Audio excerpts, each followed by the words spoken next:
The initial matches of the Mahjong Soul CatFootBallMinor #NoTiger Roar Cup have begun.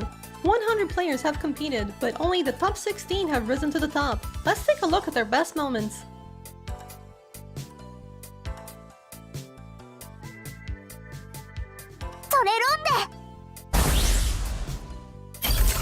Snake Hamar establishes a commanding lead in their best game with dealer repeat Hanuman, including an Ultra Blitz double Yako half flush, and is reached Sumatanya with 3 Dora.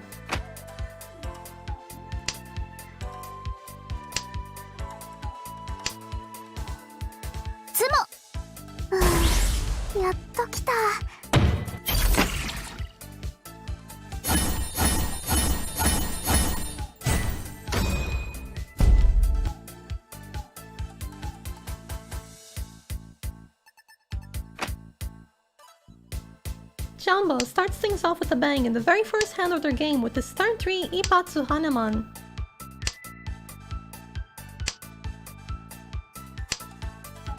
Reach. Long.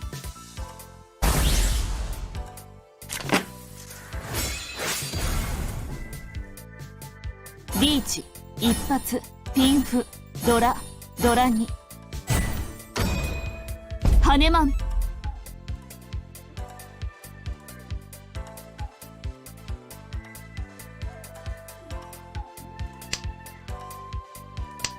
ポン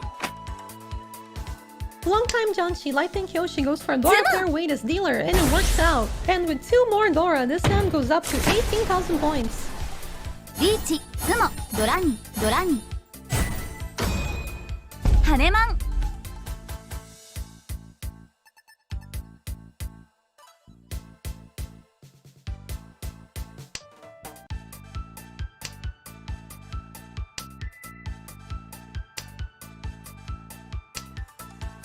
Reach.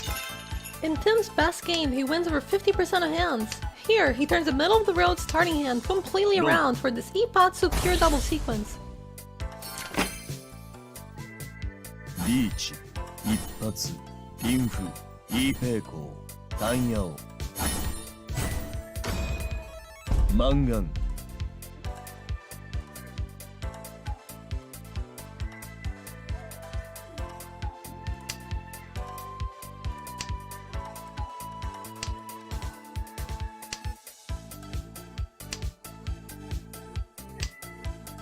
Fan favorite and 2-time champion Wave finishes his best game with 5 straight hands, ending with a huge lead.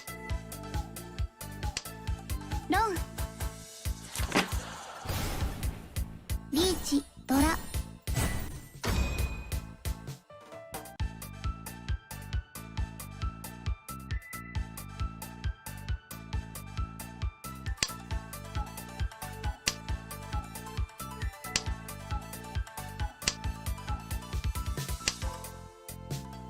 Naita Cheat. takes a 3-suit hand and finesses it into a half-flush all triplets, paving the way for a big comeback win.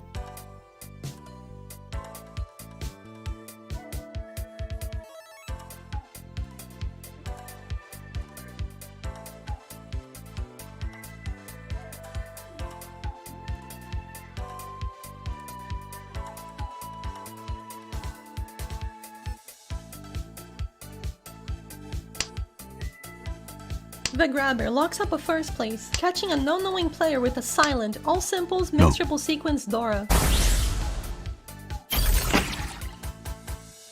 タンヤオ3色同順ドラ漫画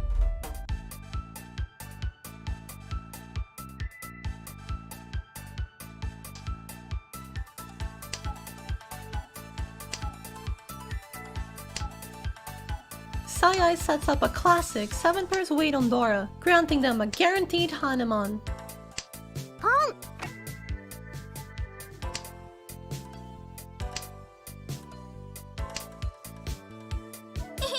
ラッキ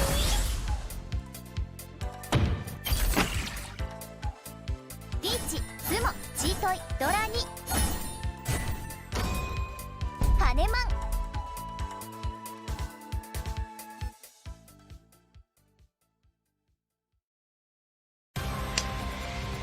リーチ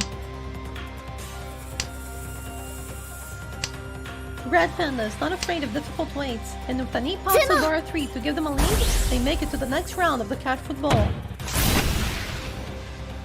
リーチ一発ツモドラさんハネマン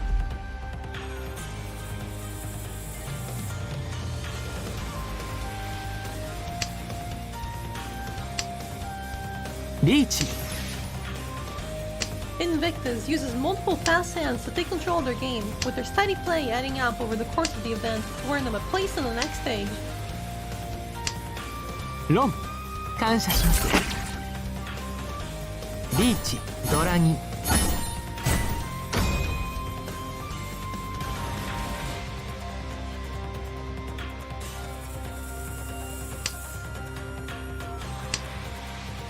Ding has the same idea, with lots of smaller hands building into a decisive victory in their crowning game. ロン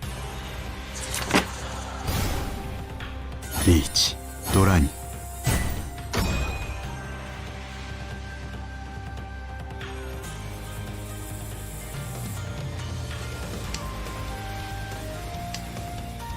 リーチ Things aren't looking great for Kokoro, but his weight pays off with an under-the-river pure double sequence victory.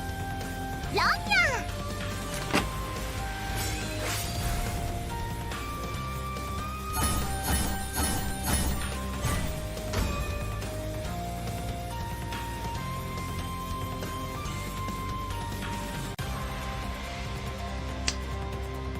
リーチにゃ Jaffa claims victory with back-to-back Beat. dealer Hanamans, this one with Ipatsu and Udadora.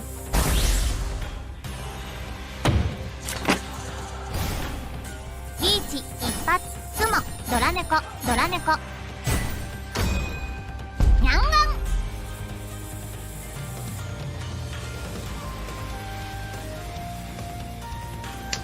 ポンです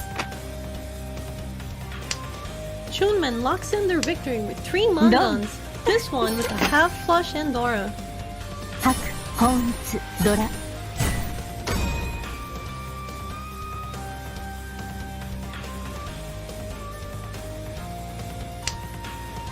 リーチ Kabugi tops 80,000 points in multiple big hands, including リ his ーチ immediate 一 one-shot. 発ピンフドラ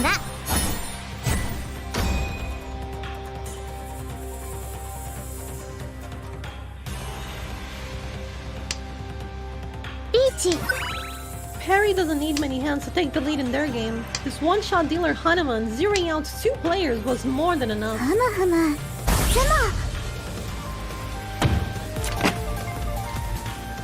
リーチ一発ツモピンフドラドラハネマ Which of these players will make it through the next 4 games to the final? Let's find out now.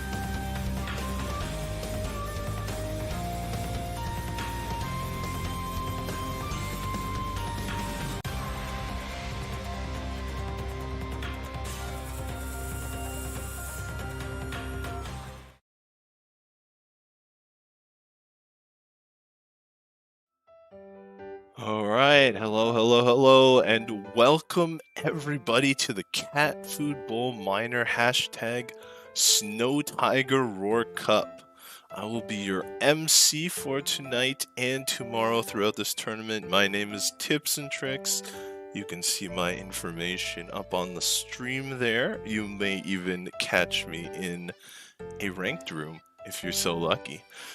And today, I am not exactly the guest of honor. In fact, we have 16 guests of honor who have fought their way tooth and nail through the qualifying round into our main event.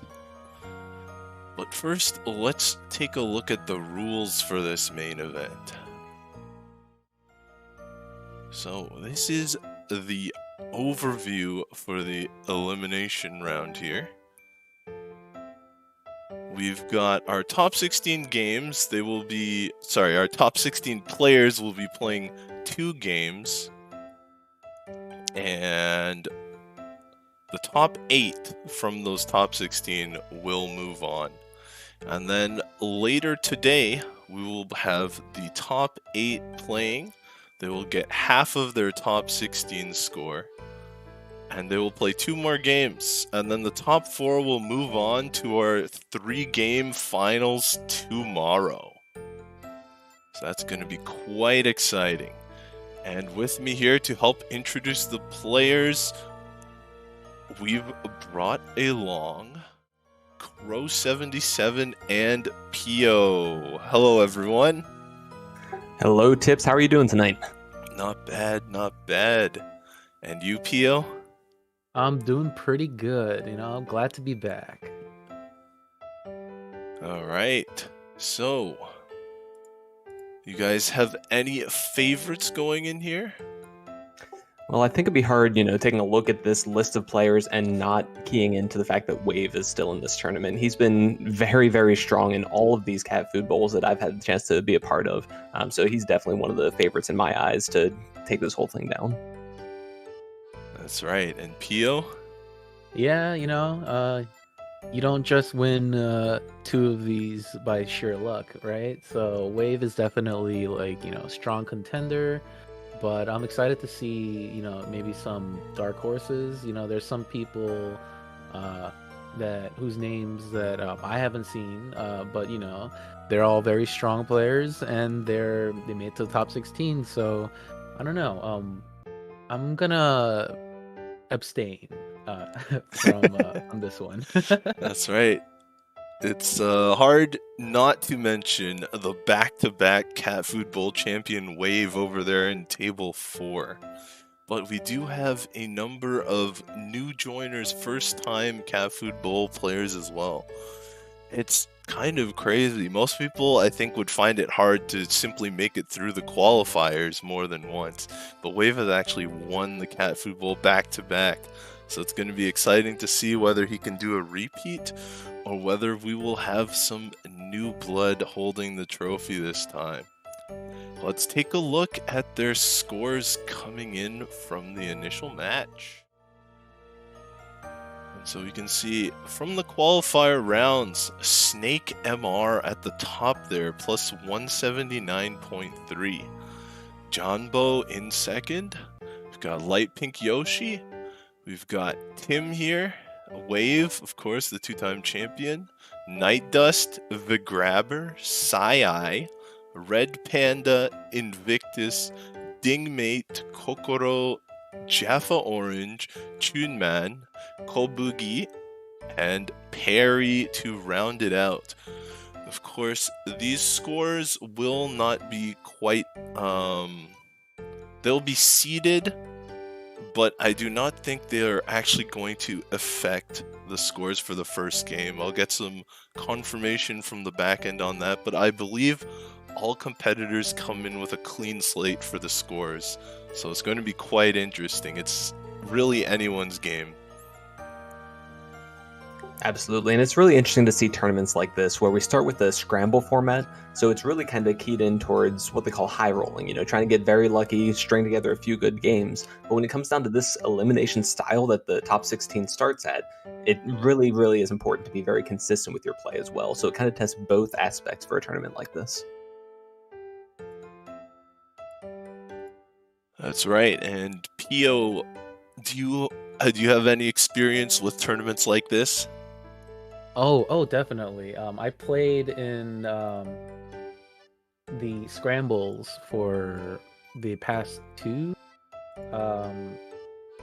Mahjong Soul tournaments. Didn't make it out, but and that's just the nature of the game. You gotta, as Crow did say, you gotta kind of get your 5 games, get a good streak going, and I just wasn't able to do it, and it's a little rough, but I'm glad to see that they decide to wipe the board clean. Everyone starts at the same starting line for the top 16.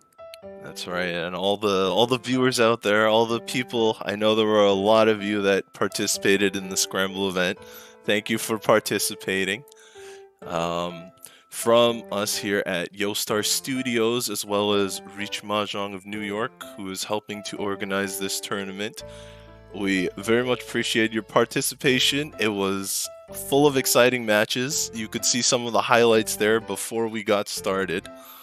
Our games are starting momentarily, but in the meantime, I just want to talk a bit about the animated character, the newest exclusive character. You saw a lot of her here. If I just do a transition just for fun, you can see a little bit more of her.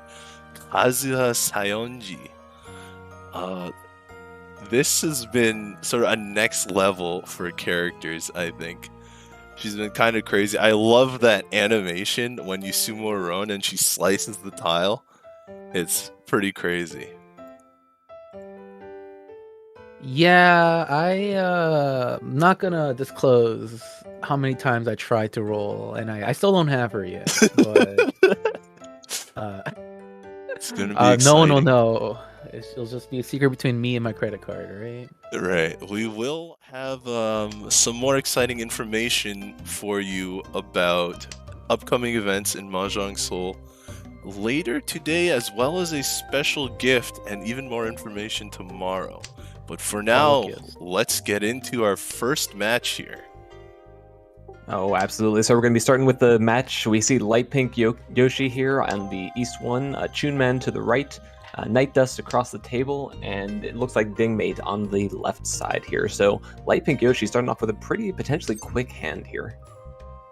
Yeah, but I feel like he's dealer. I feel like he's gonna try to maybe go for 3 concealed triplets at the very least to get some extra value out of his hand, for sure.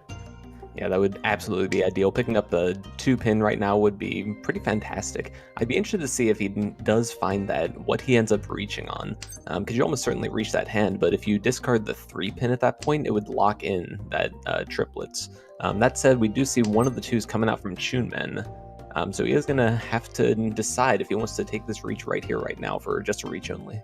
Yeah, this I don't think this weight's that good, but you know, Light Pink Yoshi decides good enough for him.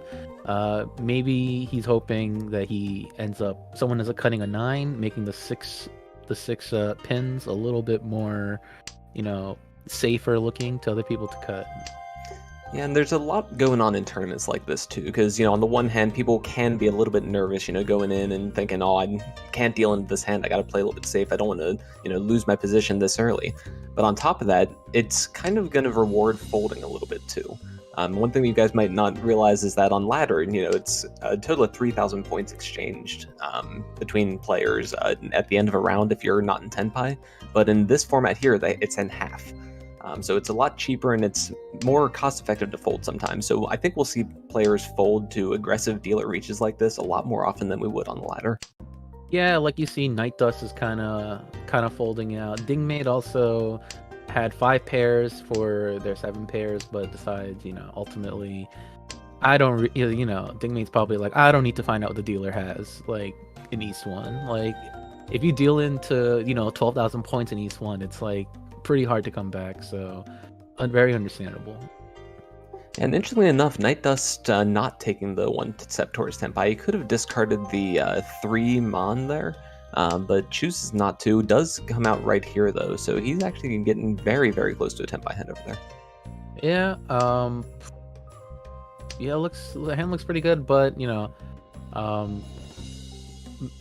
holding the north, I guess, for when they do get into Tenpai, and then probably will chase the Riichi if you know, Dust does draw the 6-9 pin or the 2-5. So, but the 4-mon might make him stop.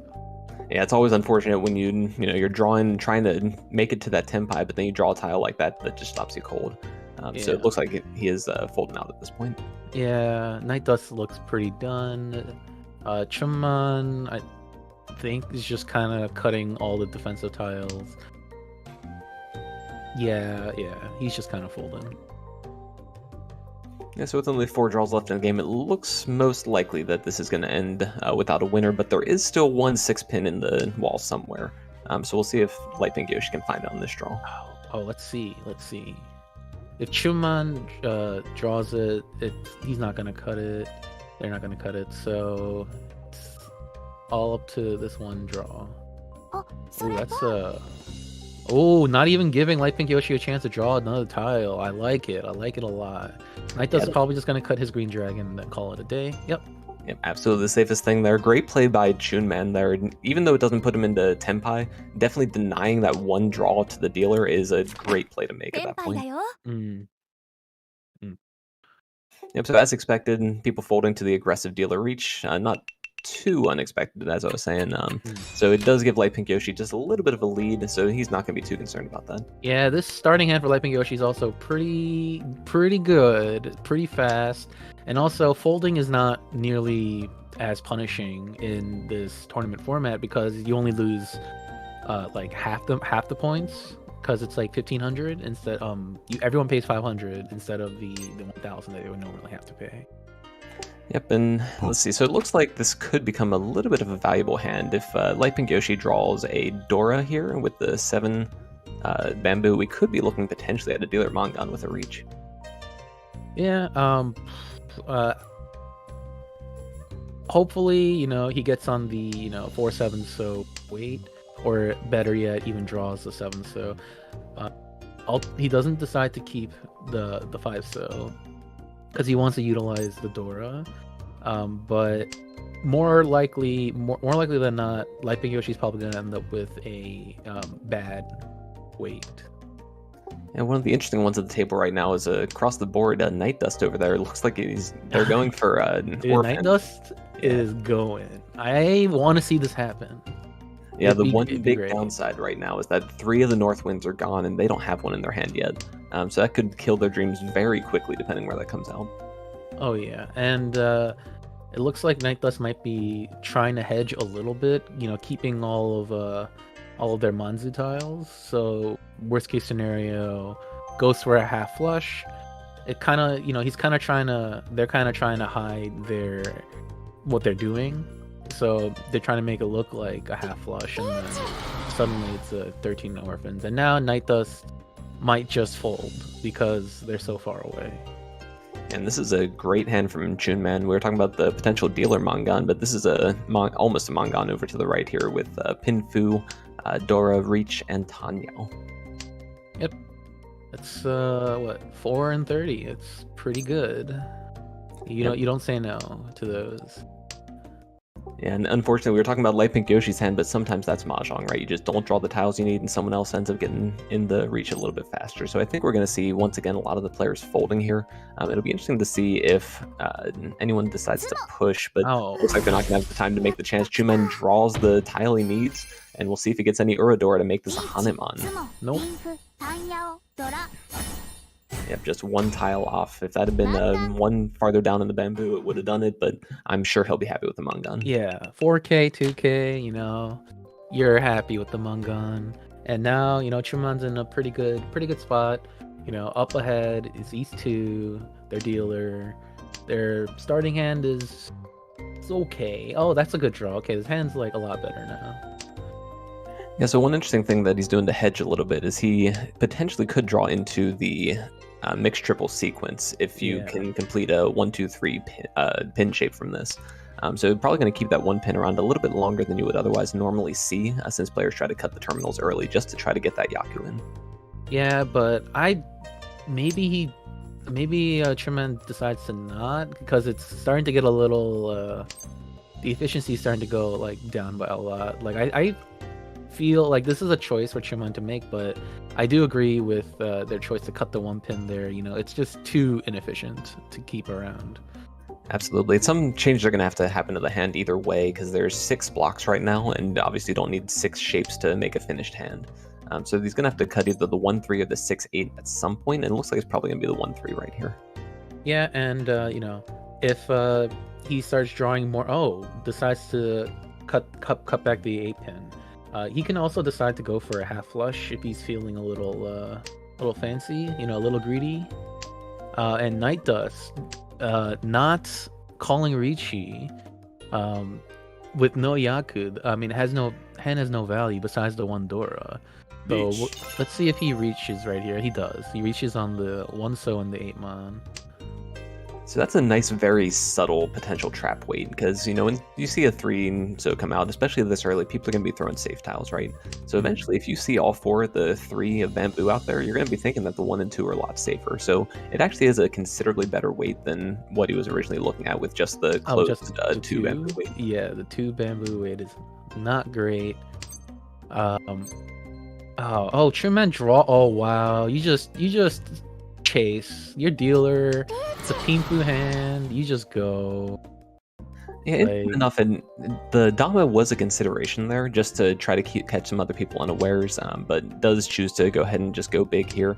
One thing that's important to note is that this is going to be 2 rounds, so it's the best total score over those 2 rounds, and on top of that, this score is going to carry through to the rest of the tournament. So getting a lot of points in like this is definitely going to be beneficial in the long run if Junman can make this hand fit.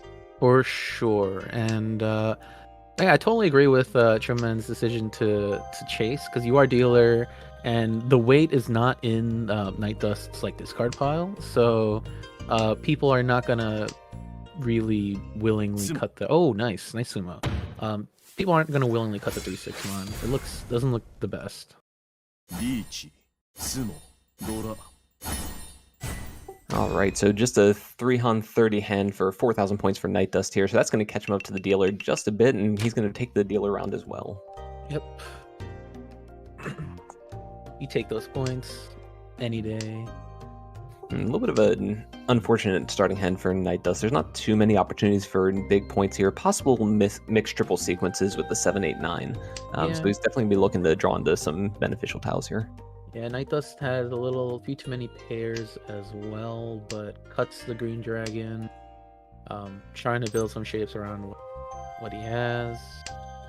Not drawing a whole lot of amazing tiles. The light pink Yoshi over there looks like has like a callable hand, and also the hand seems pretty fast as well. I wouldn't be surprised if he gets to Tenpai the fastest. And he's in an interesting situation where he's probably gonna have to make a choice if he wants to call or not, because, you know, obviously calling it increases the speed of your hand, but at the same time he's in last place right now since he was the dealer when that Mangan was drawn earlier.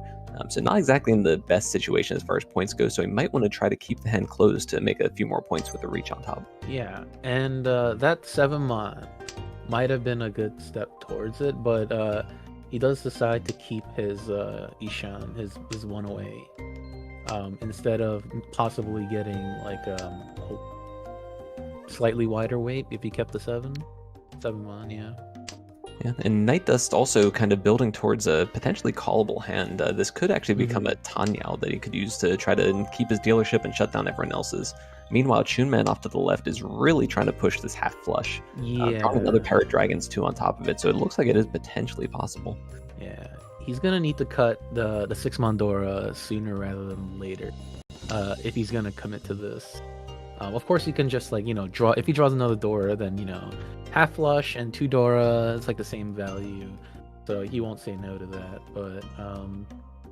But yeah, we'll see where everything's going. Oh, Light Pink Yoshi can call Riichi. Oh wow, okay, I like it. Going That's to a the very inside way. brave one.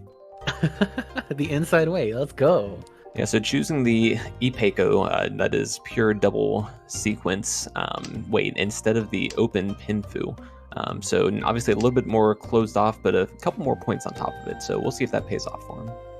Yeah, we'll see. Oh, is this oh man, the 1-pins, they don't look that good into Light Pink Yoshi. Yeah, Night Dust, you know, kind of sideways, like moving around. Dingmate did draw that 5-mon to fill their inside shape. Maybe one more, and then Dingmate might decide to pursue Light Pink Yoshi's Riichi. And it looks like we are going to see players kind of backing off a little bit as expected. So Chunman dropping the dragons. Looks like Night Dust is also starting to break up some shapes here. The only person that looks like they might still be pushing is Dingmate. We'll just have to kind of see how the hand goes and if that does hold or not. Yeah, Dingmate's not calling Riichi right now. Probably, you know, looking for a better weight, like a weight improvement. like a 6-pin would be quite good. Oh, that's interesting. Okay, Dingmate does go back in hand progression to incorporate that 3-mon. So that's an interesting situation to be in. We've been talking about playing from behind a little bit, and even though it's only East 3, I'm a little bit surprised Dingmate didn't just go ahead and fight there with the closed weight. With 5,200 points, it may have been a consideration, but obviously Dingmate in a much better position in this tournament than I am, so definitely choosing to take the safer route and not throwing away points needlessly. Yeah, and let's see, where are the force? So there's 1, 2, 3. Yeah, there's one on the wall for Light Pink Yoshi, and Night Dust and Dingmate both have 1. Night Dust might cut it, but like probably after the 1-pin. If Night Dust is like, oh wow, that's a wide weight for Dingmate. Amazing. Oh, that's amazing. 14736. Quite good. Yeah, but unfortunately not many draws to make it, and we'll see if Night Dust discards in, but no, it is just going to be an ended game, and with 3 players in Tenpai.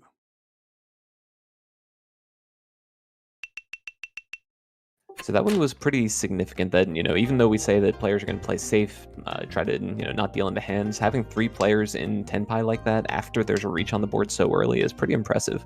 Pretty high caliber play coming out of these players. Yep, and looking at Dingmate's hand right now, nothing too... I'm not too excited about it. I'm sure Dingmate's also like, yeah, his hand's whatever. Has a couple of avenues to go for, maybe 7 pairs, but, I like 7 pairs. And it looks like Light Pink Yoshi's going to target that reach stick on the board already, trying to go for a pretty quick hand here. There was some potential for a half flush early on, but the draws didn't get there, so he's deciding to abandon it and just go for this quick one to shut it down and get the dealership back. Dingmate draws another pair. Light Pink Yoshi draws a connecting tile to, was it the 7-pin or the 8? I mean, the 7-mon or the 8-mon that they drew, but paired up very well. Pretty close, just 1 call away to just getting his 1,000 points and calling it a day. And it's interesting how much Mahjong has evolved over time, because that's the sort of play that, back in the day, so to speak, you wouldn't really want to do that from a position that you're in, have low points and all that. But nowadays, people are really starting to value the quick hands more and more and more. So we're starting to see play like this for even just 2,000 points if he ends up winning this, that it really is worth it in the long run, because it really does add up. Yep. Death by 1,000 cuts, right? Absolutely, and if you can get a dealership going, that's more. Oh, there you go. Yep, that'll do it. So Night Dust dealing in, and Night Dust won't be too upset about that. But it is just 1,000 points from him. But that will put Light Pink Yoshi in tied position for 3rd place. So definitely helping out with the end game bonuses here. Now we're in South Round with this starting hand once again by Light Pink Yoshi. Quite good. Not like doesn't have any Dora because Night Dust has a bunch of pairs, and looks like Night Dust wants to just call everything with that kind of hand. Well, and Light Pink Yoshi probably wants to keep this hand concealed and call Riichi.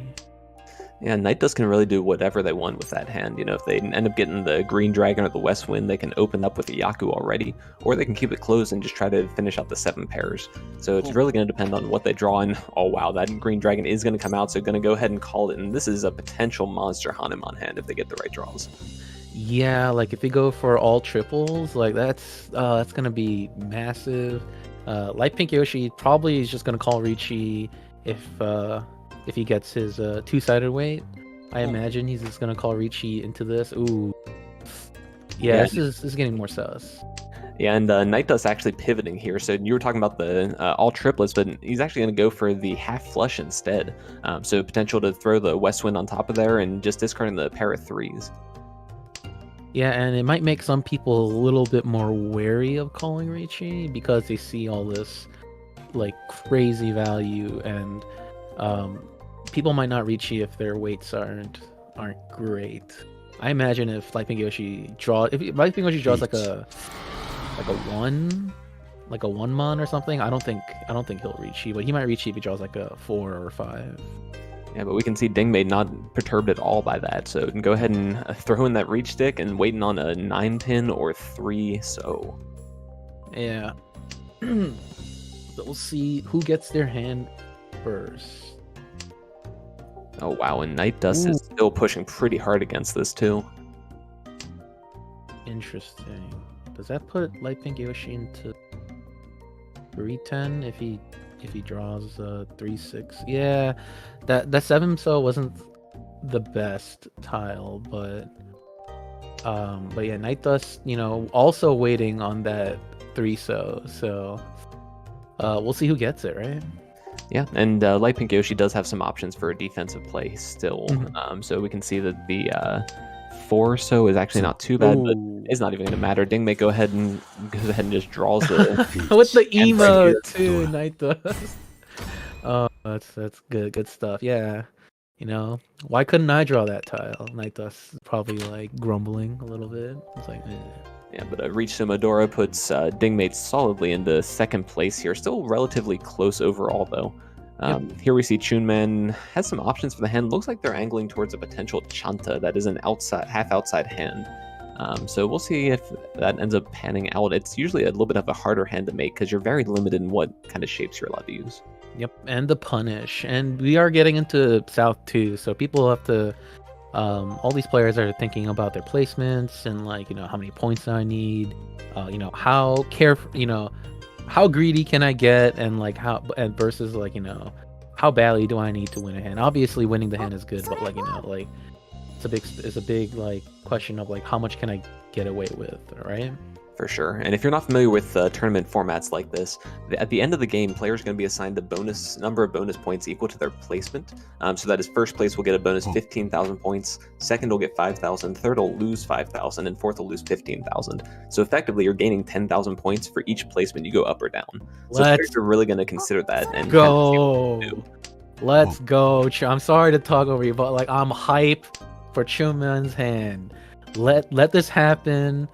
Give Chunman the Sanshoku Doko, how do you say that? It's the mixed triple pawns, I think? Mixed triple triplets? I don't know. Triples. Mixed triples. I don't actually know if that's what it's officially called, but yes.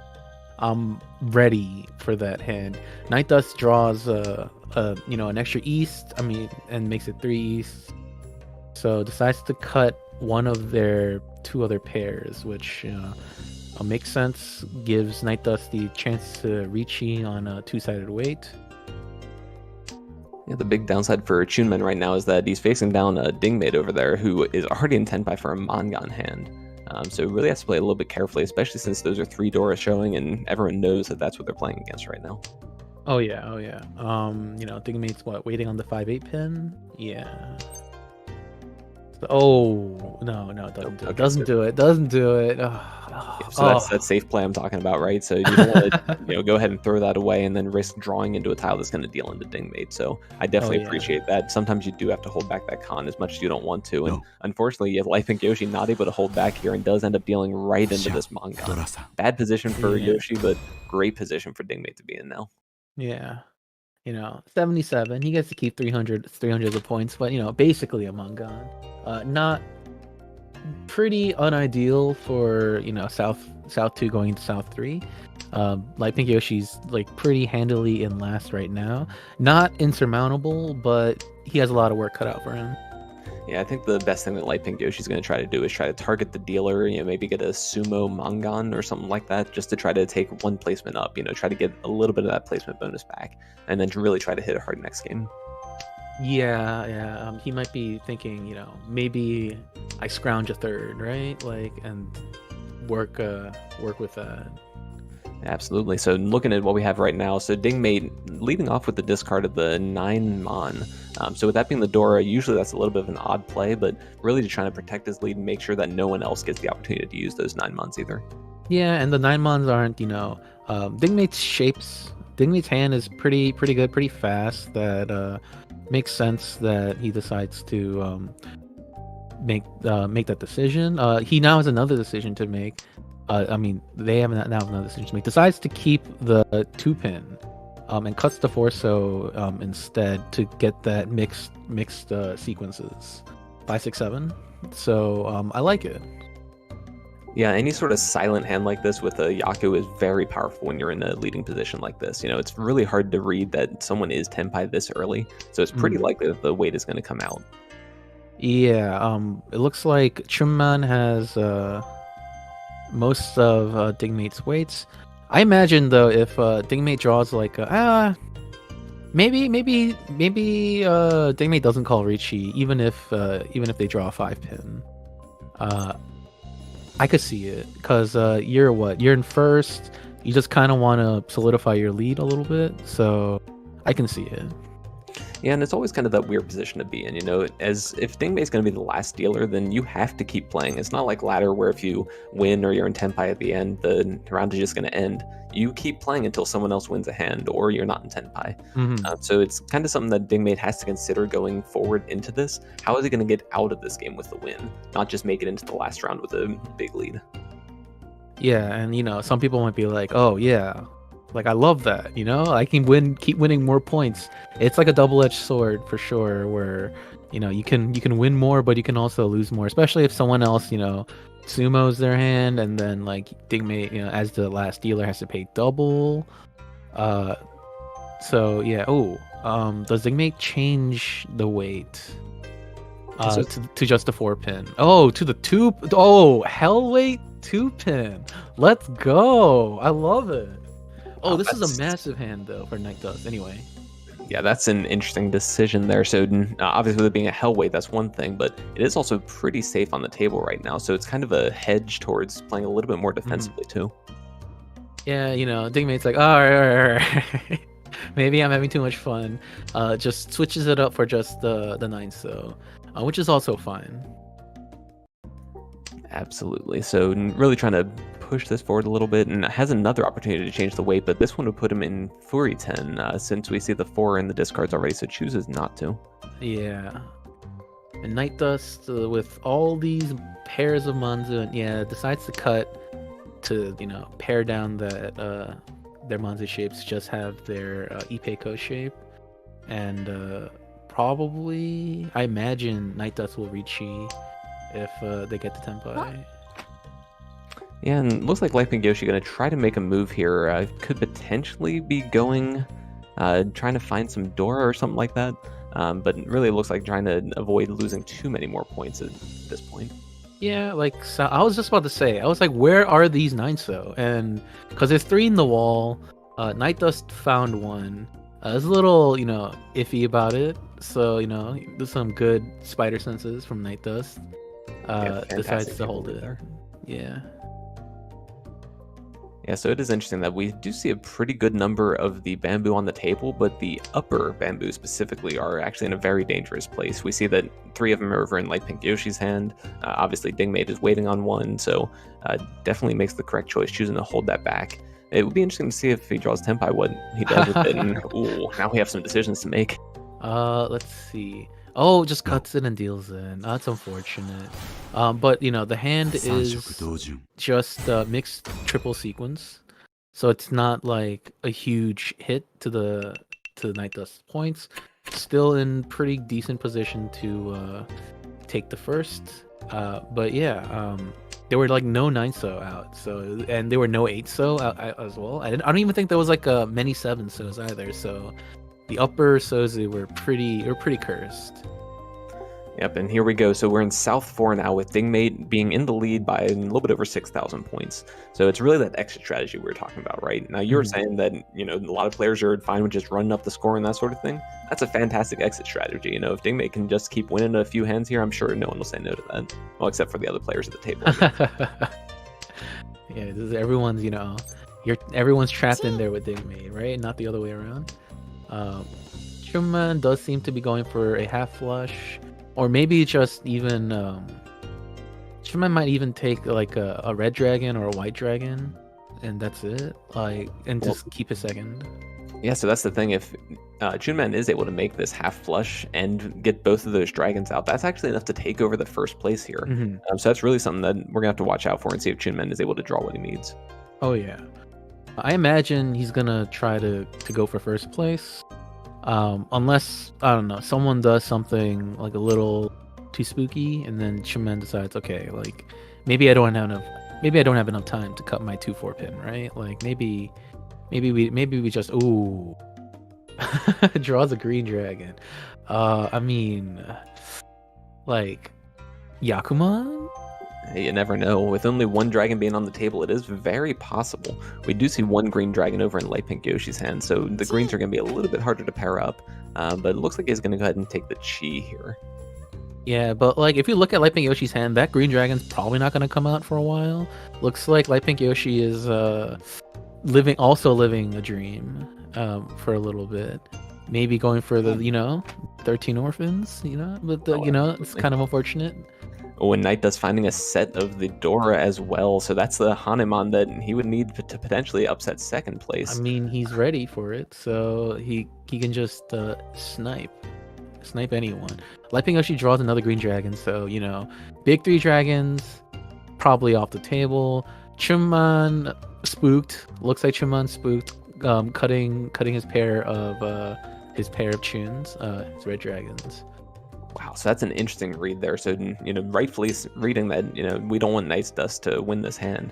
But we're in a position right now where if Night Dust draws it himself, then that's still enough to overtake Chunman, even if Chunman doesn't deal in. So it's interesting to see situations like this, how aggressively players have to play to be able to get through the game. All right, but 13 orphans though, like I'm still looking at light pink Yoshi's hand. Like, I believe that it could happen. The 1 pins just have to stay in Digmate's hand long enough for light pink Yoshi to draw the tiles he needs. This could happen. He's got the hard one already. He's got the north wind in there, and needs to find a west still. All right, that's a very good draw by Digmate. It looked like there was a slight pause on that 7-so where Digmate was probably thinking about calling to get closer to Tenpai, get to K10, which is just you have like a technically valid hand, but the hand has no value. But he gets rewarded by just drawing the 7-so like by themselves. And Yoshi's still pushing towards this. Speaking of which, he's 1 away from Tenpai for this 13 orphans. Oh, it's so sad. All right. Yeah, and it looks like Light Pink Yoshi might actually try to make Tenpai with that hand just to be able to get a couple points at the end of the game. I think that probably is his best chance, but if a reach comes out here, he's really going to have to consider if he wants to play super defensively or what he wants to do with that hand. Do you even reach here? I mean, your dealer. Oh. Okay, Digmate's. Wow. Okay. Really doesn't want to cut that east. Yeah, so I can really appreciate that from Digmate. So the big thing there, like we were talking about, is that exit strategy, right? As long as no one else wins this hand, he doesn't need to. If Night Dust wins this hand, as long as he doesn't deal in, he's fine. So taking a super defensive line is completely defensible here, and I love what's coming out from Digmate. Oh man, Chunman being tempted 2 times to cut that 2-man. But, Chunman can sense that will be death. Decides to just commit to folding, or at the very least not cutting any dangerous tiles. And we're winding down here closer to the end of the wall. Doesn't even look like Chunman's in Tenpai. Nope. So it doesn't look like the positions are going to be changing. No. Looks like Night Dust is just going to get the 1500 points. Note. Yeah. And then that's first game. Yeah, a little bit anticlimactic, but definitely fantastic defensive play from all the players here. Digmate taking the first place finish with this game right here, so we can see that the total score is 25.8 up. And second is Chunman with a plus 9.5. So then, again, these scores are going to be combined with the score from the next game as well, and the top 8 players will get to proceed to the next round. Okay, great. I think we're gonna be sent into another game, maybe. That's right. We're going to see which games are still running at this time and see if any are going further. Okay, it looks like We've got game right here. We've got the Grabber, Kobugi, as well as the other two players on that table, Invictus and Jumbo, currently in South 3. So let's check that out. All right, more Mahjong. That's exactly what I came here to see. So this is a little bit of a crazy, I won't say one-sided, more of a two-sided table right now. With two players over 30,000 and two under about 16. Yeah, it's like this is like one of those interesting games where, you know, you're just fighting with like one other person, and like it's kind of interesting where you're, like, I'm pretty sure, you know, the two people at the top are like, I don't care if, well, okay, they do. I guess it's like, I do care if I deal into like the two of the people that are on the lower side, but it's not as bad. So they might, you know, play a little more aggressively into some of the people on the other side, but like maybe play safer to the other person whose score is closer to them. Yeah, and we can see Invictus right now really trying to angle for something here. So very close to wait for 7 pairs. So probably going to discard this 5 to try to set up that Suji trap, you know, potentially allow people to deal into that 8 and just kind of prepare for it a little bit later on down the line. Oh yeah, and I'm loving Invictus's hand right now. You know, 7 pairs. Let's go. I love seven pairs. Also, you know, if Invictus does draw like a 6-9, so yeah, Invictus could probably, you know, shift it into like a more traditional hand. This is an interesting situation, and I do think the 2 West cuts are better, and then Invictus is hopefully getting the Ipeko, the shapes, and maybe even you know, all simples.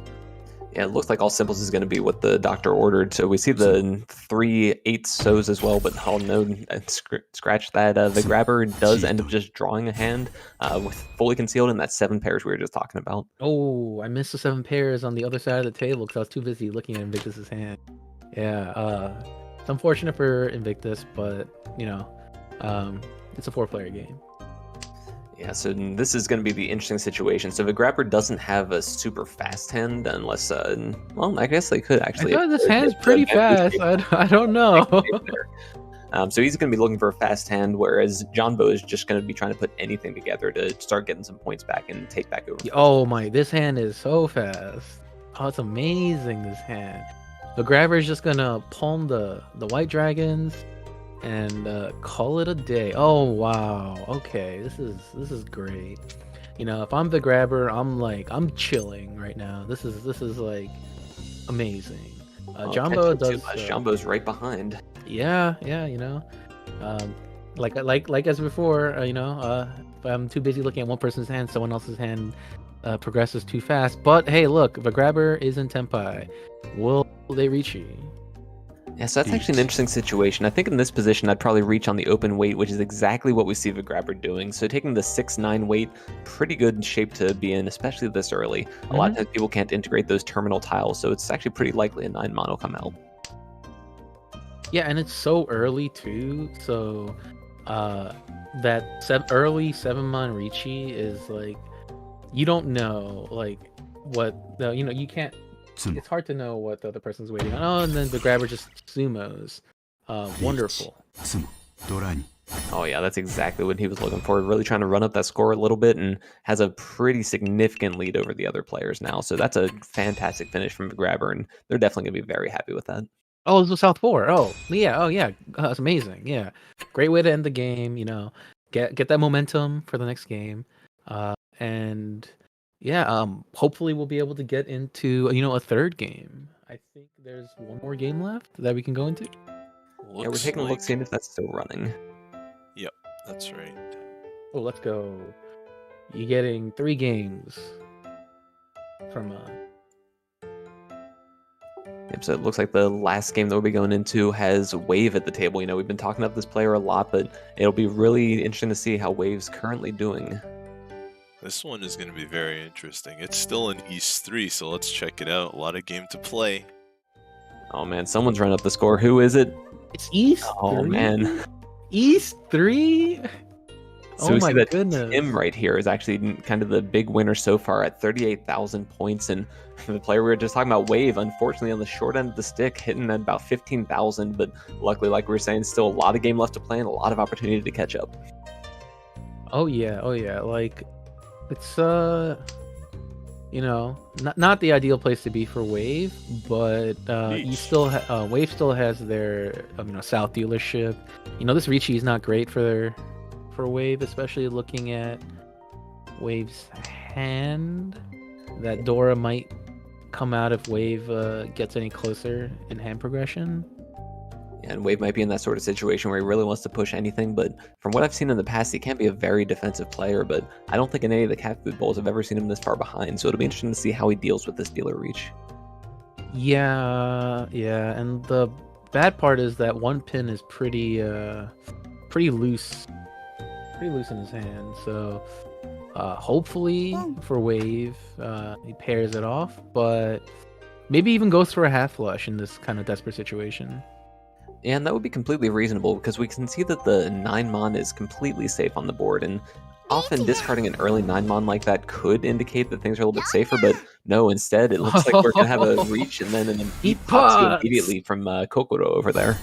With that animation. Oh, no Uradora, unfortunate. Just reach Ipatsu. Yeah, so it looks like Kokoro saying, well, nope, we've had enough of these dealer rounds here. It looks like there were about 5 of them for Tim before that, so putting an end to that and taking a couple thousand points on top of it. Yeah, that Ipatsu is just, a little icing on top, for sure. Yep, so right now it looks like Jaffa's got a pretty normal hand here. One green dragon that'll probably hold on to try to pair up and use as the Dora. But other than that, probably just going to try to play standard most likely. Looks like that's just about the same across the board. Wave has a potentially fast hand, and again, one green dragon as well. So it'll really be down to the draws and seeing who makes it to the reach first. I don't think anyone's going to be going for too open of a hand right now. Yeah, except for maybe Tim if the green dragons end up coming out.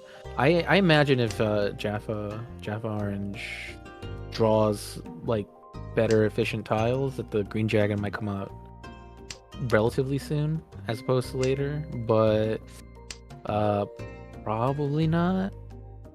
Yeah, and that green dragon draw from Tim was very timely. So at this point, having 2 of them locked in other players' hands is kind of crazy, and they don't necessarily know they can't discard it, but obviously they've been holding on to it for a little while here. So Tim's kind of in this weird position where he doesn't have a Yaku, he doesn't necessarily want to show an open hand just yet, but at the same time, being able to call and really try to put those dragons to use is very powerful. Oh yeah, for sure. Oh, that's a unfortunate backfire on Jaffa's part. Oh man, these green dragons are gonna probably come out soon, unless Wave decides to 7 pairs wait on it, but pretty dead. Yeah, it would be a tough switch to go from this into 7 pairs, so I don't think we'll see that, but No. we'll see how the draws end up being. Yeah, but then that just means that it's gonna come out giving Tim potentially even more points. Yeah, so I'd say that at this point, actually, the favorite to win this hand is probably Kokoro. Opening up the hand, we see that the Tanyao is taking shape over there, and he's really the only one that isn't kind of in a deadlocked shape right now, because Wave and Jaffa can't discard those green dragons really to any benefit. It's just a question of if they know that that or not. Forso came out. Like, you take this as Kokoro, and then you cut the 2-mon? Yeah. Yep, so we see a nice 4-7 weight here, so not quite as good as a fully open weight, but not bad at all. Oh, that green dragon's probably coming out now. It's actually possible that the south winds come out at this point. We'll just have to see. Oh, wow, okay. So definitely playing a little bit more defensively and possibly trying to commit really hard towards 7 pairs. 7 pairs does give them the flexibility to play very defensively when a lot of other hands are a little bit more limited in their shape. So yeah, definitely playing very safely, trying to avoid that open Tanyao across the board, not knowing if there's a set of green dragons or something like that in their hand. And unfortunately, Wave going to have to discard, and it looks like that is going to put Tim into Tenpai. Yep. So, okay. Well, Kokoro just gets the small 1,000 points. Well, it's 1,100, right? Yep, just a little bit more. But Kokoro definitely knowing that they dodged a very, very big bullet there, because that really could have pushed Tim's lead up to a massive amount. So here we see Wave's hand. Starting off with a pair of East Winds, and the South round is not as powerful as the East round, obviously, but still a pretty nice potential fast start for him. Yeah, and Wave might be considering, now Wave might be considering 7 pairs. Or maybe even, all triples.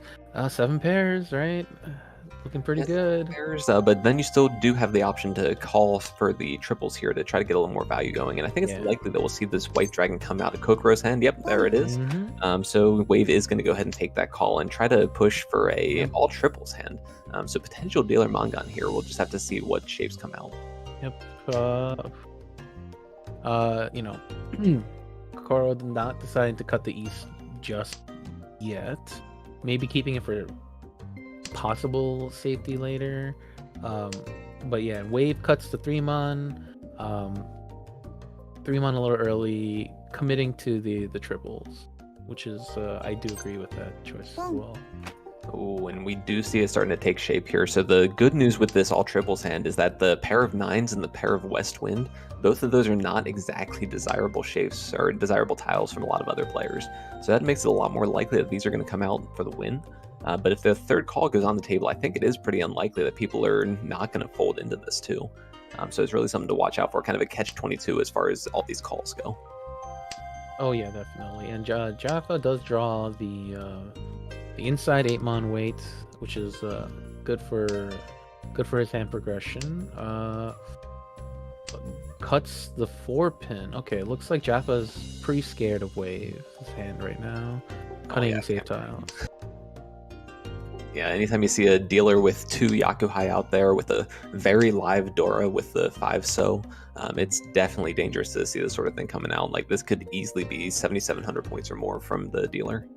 Yeah, easy. But more likely it's going to be like 12k, right? Like, it's like you can't really be giving up 12k. Yeah, especially to like 4th place dealer right now. It's like that kind of swing is not great. Yeah, that said, the draw is not favoring Wave just yet. Now, obviously, still about half, or a little more than half the draws to go.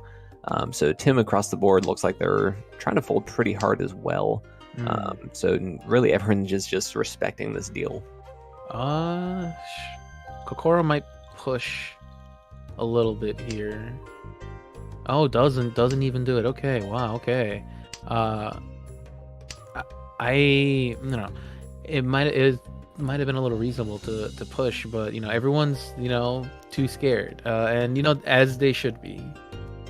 Yeah, no one wants to throw away anything like this, especially with the closest person being only 7,000 points away. Like any sort of deal-in is massive at this point. Oh yeah, for sure.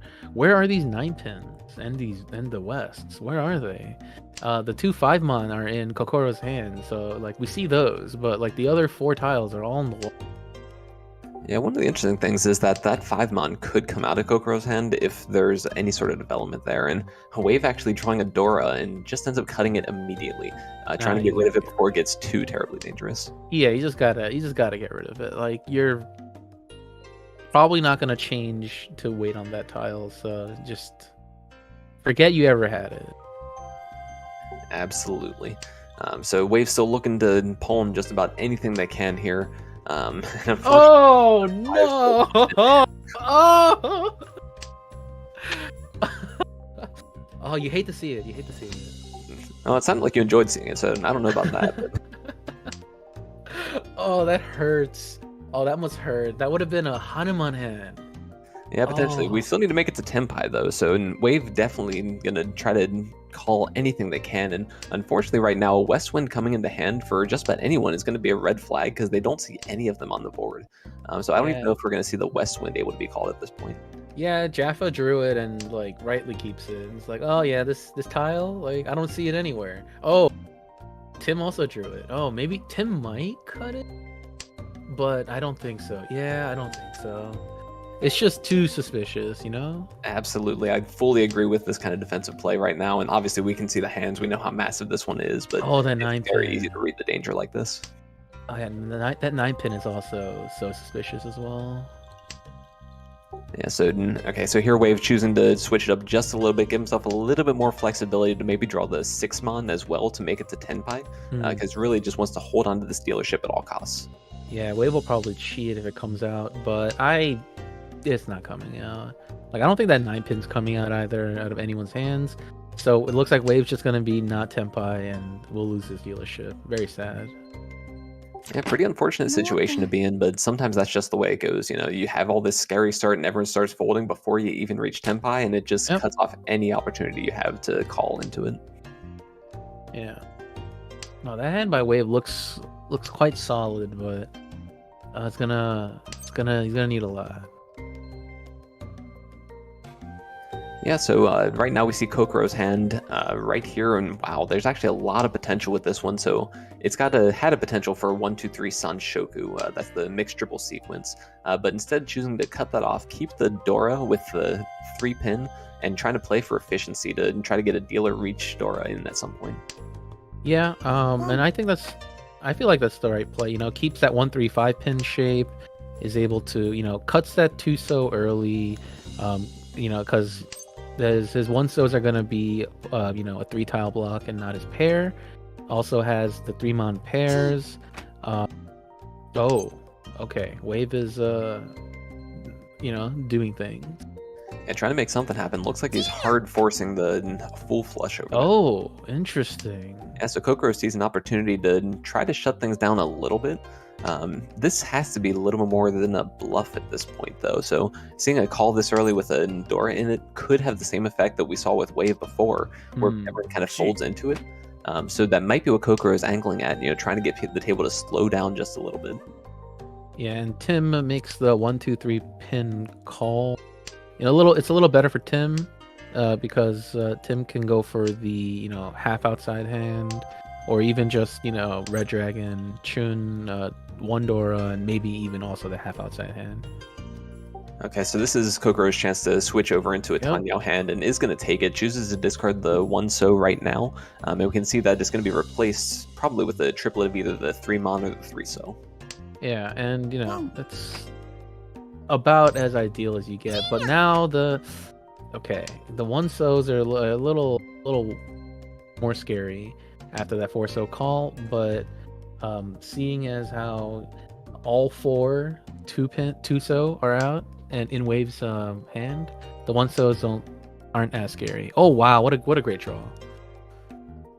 Yeah, so that's exactly what Kokoro was looking for. So waiting on a 4-7 Mon, which is a fantastic set to be waiting on, because everyone can see, you know, with this full flush on the left, the 4-7 Mon doesn't look too dangerous. But that said, Jaffa not perturbed at all. Gonna just go ahead and throw in that reach stick and really hoping to take home this hand. Yeah, and the thing is, if Kokoro draws, just immediately cuts it. Yeah, that's the more expensive side as well. Yeah, that's a tough one sometimes. You know, drawing a late honor like that is always a questionable one way or the other, but Jaffa even hitting the Urador to make this a Mangan makes it very expensive for Kokoro. Yeah, that Urador really hurts, for sure. Yeah, so this is actually kind of light at the end of the tunnel for Wave, right? This is, you know, if Wave's not going to be winning hands, this is the next best thing. Have someone kind of being brought down to his level to try to make up that placement bonus a little bit. Yeah, definitely. It also makes it easier for him to overtake, that's for sure. And you know, if Wave hits Jaffa for a Mangan, I think that's enough to overtake. No, it's not enough actually right now. It looks like it's just a little bit off. 200 points shy, yeah. Yeah, and that said, so even from Tim's perspective right now, so we got some interesting stuff going on. We can see that the Dora was discarded on the second discard right there. Again, trying to play for efficiency. We've seen this with these multiple quick hands quite a few times now, and we know that's one of Tim's specialties based on how the early part of this game went. Ooh, so we'll have to see if he can or not. And Jaffa is very fast. I imagine this is a Ricci. Yeah. You're not gonna change this weight unless you draw another Dora, but 1 Dora is already cut, right? So so that's an interesting situation, because right now if Jaffa were to self-draw, you know, sumo that tile, I believe that's enough to overtake and take first place, but obviously with 1 round to go, that wouldn't be set in stone just yet. Yeah, and the worst case scenario is if someone like if Jaffa decides to not reach Chi, and then someone just like cuts the 8-mons. Like you already lost one of the 8-mon, the Dora indicator. Like if you lose like another one, then you're at like a 2-tile weight, and it's like not 2-tile weight is like not great. And that's one of the advantages of having the spectator vision here is we can see that 2 of them are already locked up over in Kokoro's hand there. So Jaffa down to only 1 tile they can draw left in the wall. But yeah, let's see. Looks like Wave is continuing to soldier on, push on through with this with their hand. Kind of like Wave kind of has a choice, but like not really. Like you kind of just have to play a little more aggressively, especially because it's South 3 and you're in 4th. Yeah, and the South 3 is the interesting part there, right? So if you deal in here, obviously it's horrible. It's going to be bad to deal in from Wave's position no matter what. But if you are able to push something, if you have something that's close to a winning hand at this point, it does make sense to go ahead and push it because you don't know if your next hand is going to be better or not. Oh yeah, for sure. And I'm sure if Wave draws anything like too dangerous. Oh wow, Jaffa Sumos, very good. Oh wow, that's exactly what Jaffa wanted there. So like I said, just enough points to overtake. No Urador or anything like that. But will be going into first place going into the last round here. Yep, and it's a good position to be in. Jaffa is the last dealer, so because the point line is pretty close. If someone sumos a Mangan, Jaffa's gonna be in 2nd at best. And this is where talking about exit strategy before becomes very important. So right now, Jaffa doesn't have the opportunity to just not be in Tenpai at the end of a hand, because even that could be enough to push him below Tim over there. So he really needs to play aggressively and try to push this one home and still win a hand at the end here. Yeah, I imagine Jaffa's just gonna call this out for either all simples or maybe even 6, 7, 8 mixed triples, mixed sequences, or even just Red Dragon. And oddly enough, that's the same thing that Tim is trying to do. Call out some kind of quick hand like that. It looks like it could be a pure straight or something like that with 1 through 9 in bamboo. He'll just need one more Dora or something to be able to make that into just enough to overtake Jaffa. So pretty interesting position going on between these two with only 1,300 points separating them. Yeah, Jaffa's hedging a little, leaving both. Okay, decides to call immediately. Oh, going for the all simples. Yep, pretty good. It's gonna be, might be a struggle getting that 7-so, but other than that, it's like, yeah, you just kind of have to speed up your hand here. Yeah, and I do like the discard of the red dragon there. So a lot of people think, oh, you have a red dragon that's a guaranteed Yaku, why would you throw that away? But at the same time, by discarding those red dragons, you're guaranteeing a Yaku anyway with the all simples hand. So that's really the thought process going through there, and it's a lot more flexible because you're not relying on getting one of 2 tiles left in the wall somewhere. Yeah, well, it's also 1 cut too, so there's only 1 tile left somewhere, so it's like even worse.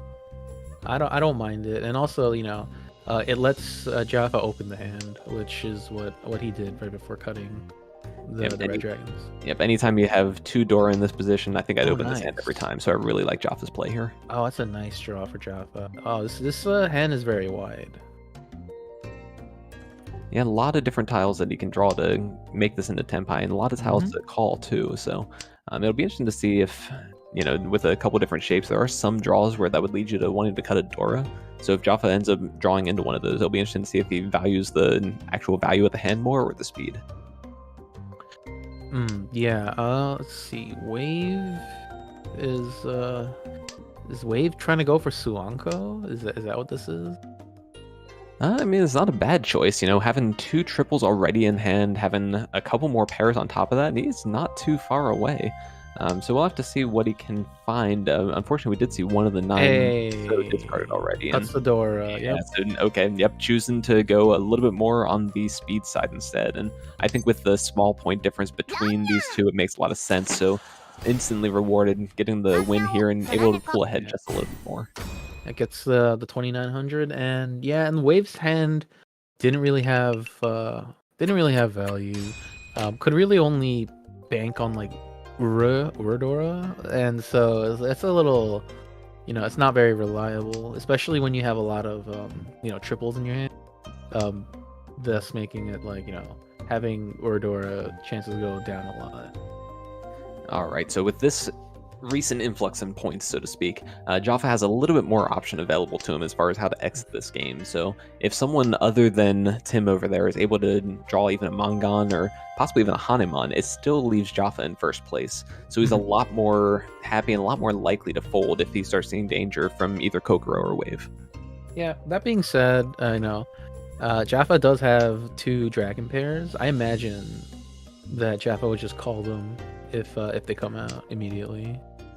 Yeah, I think any kind of fast hand to run up the score, so to speak. And that said, I'd say fast hand, but it looks like he's angling towards a half flush as well. So might not even just be fast. Could have a lot of value potentially with this, with the potential for up to 2 dragon sets, Chanta with the outside hand and half wow, flush. okay. Half flush going away, but still has the opportunity for Chanta here. Amazing. Jaffa's probably just gonna recheat this if he gets on like the 2 dragon weight. Like, I don't see why you wouldn't. Yeah, I think I think the close 7 weight, you probably still just hold on to it. I don't think you'd recheat the close 7 weight. Yeah, that's an interesting position to be in because it is a lot more points, but at the same time, do you really need the points here? And I know that sounds kind of weird to say, tournament structure, points carry over, but no. I think exiting safely here is going to be the big focus. Like, you don't recheat and the hand is what, 77, right? Like, that's a lot of points.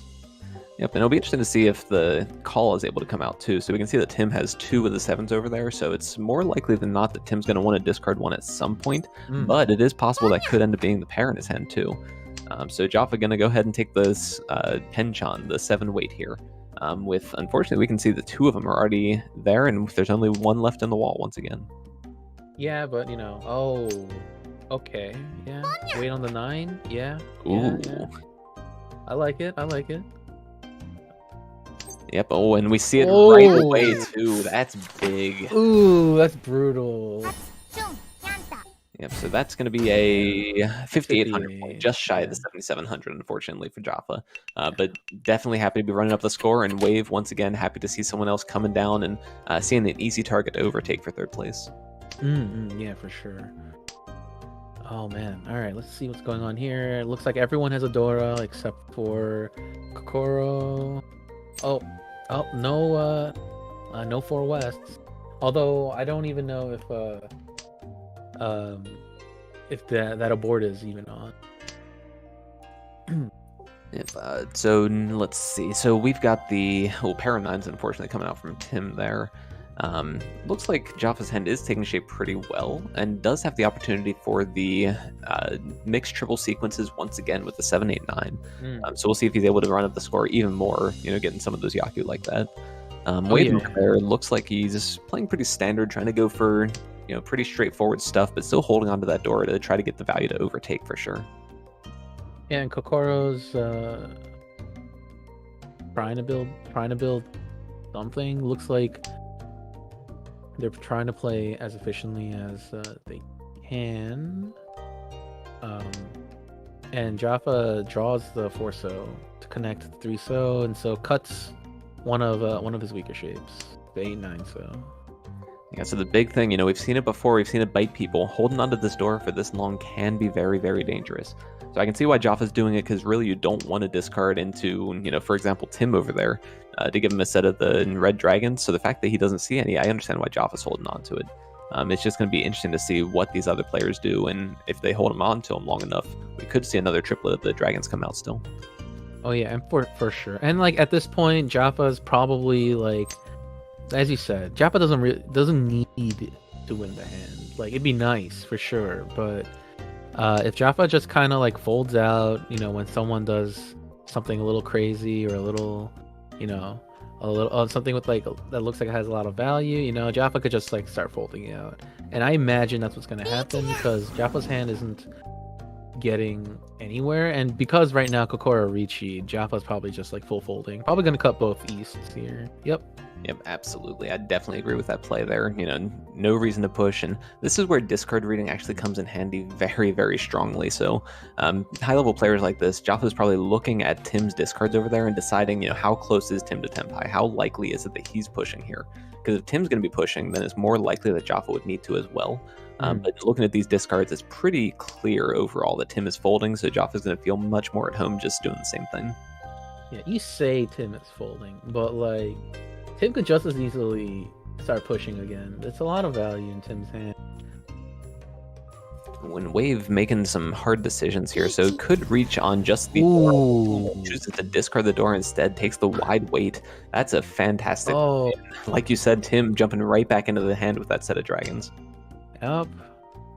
And Jaffa is so ridiculously out. It's crazy. Like Jaffa's like, all right, like you guys have fun. I'll just chill. I'll just be chilling up here. Like, oh jeez.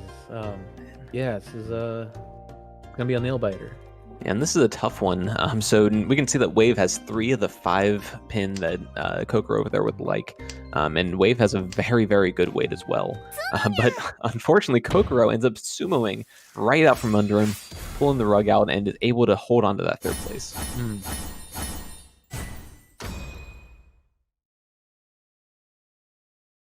All right, so great finish from Kokoro there. Very aware play, not trying to go for a bigger hand or anything like that, when at the end of the day, the placement is the most important thing. That 10,000 points, no matter how big of a hand, if you make a Mangan, is still not going to make as much as that 10,000 point placement bonus. Yeah, for sure. And, this is a 2-part, game. Like, it's 2 games, and it's your cumulative score from both games. So, every single point matters. Like, if Kokoro ended up in 4th, it'd be a whole lot harder to be able to move on to the next round. So, good positional play. Absolutely. So Jaffa, the big winner there, ending with 41,700 points. Definitely going to help out with the standings here. So overall, Pio, what do you think? And was this about what you expected from the play style, like as far as defensive versus aggressive, or were there any surprises you think from the play that you saw?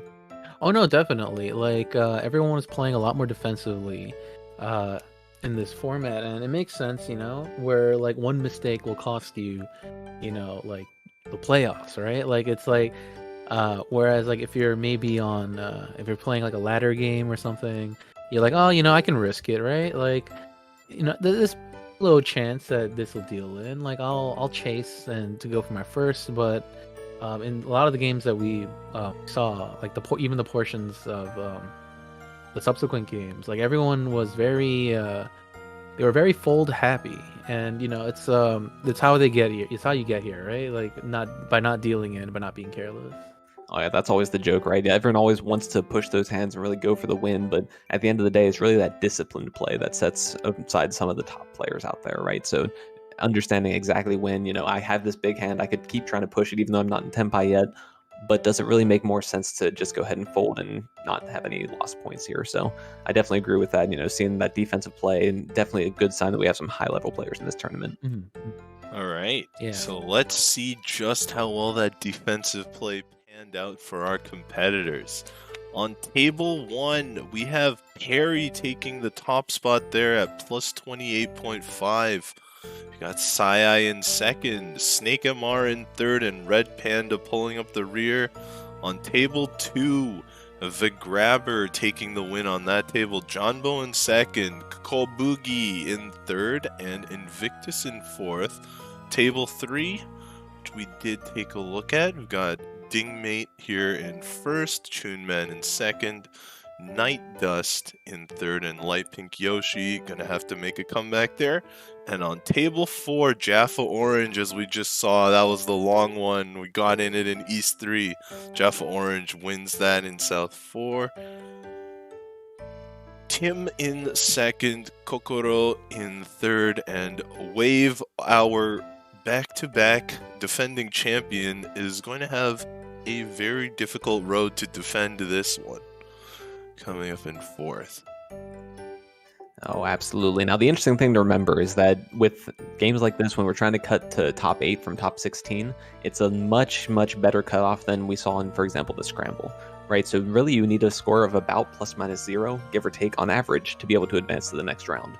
Sometimes that skews a little bit, so it's really going to be hard to say for sure, but obviously we can see from just the first table here that any negative people are going to get cut and any positive people are going to pass on.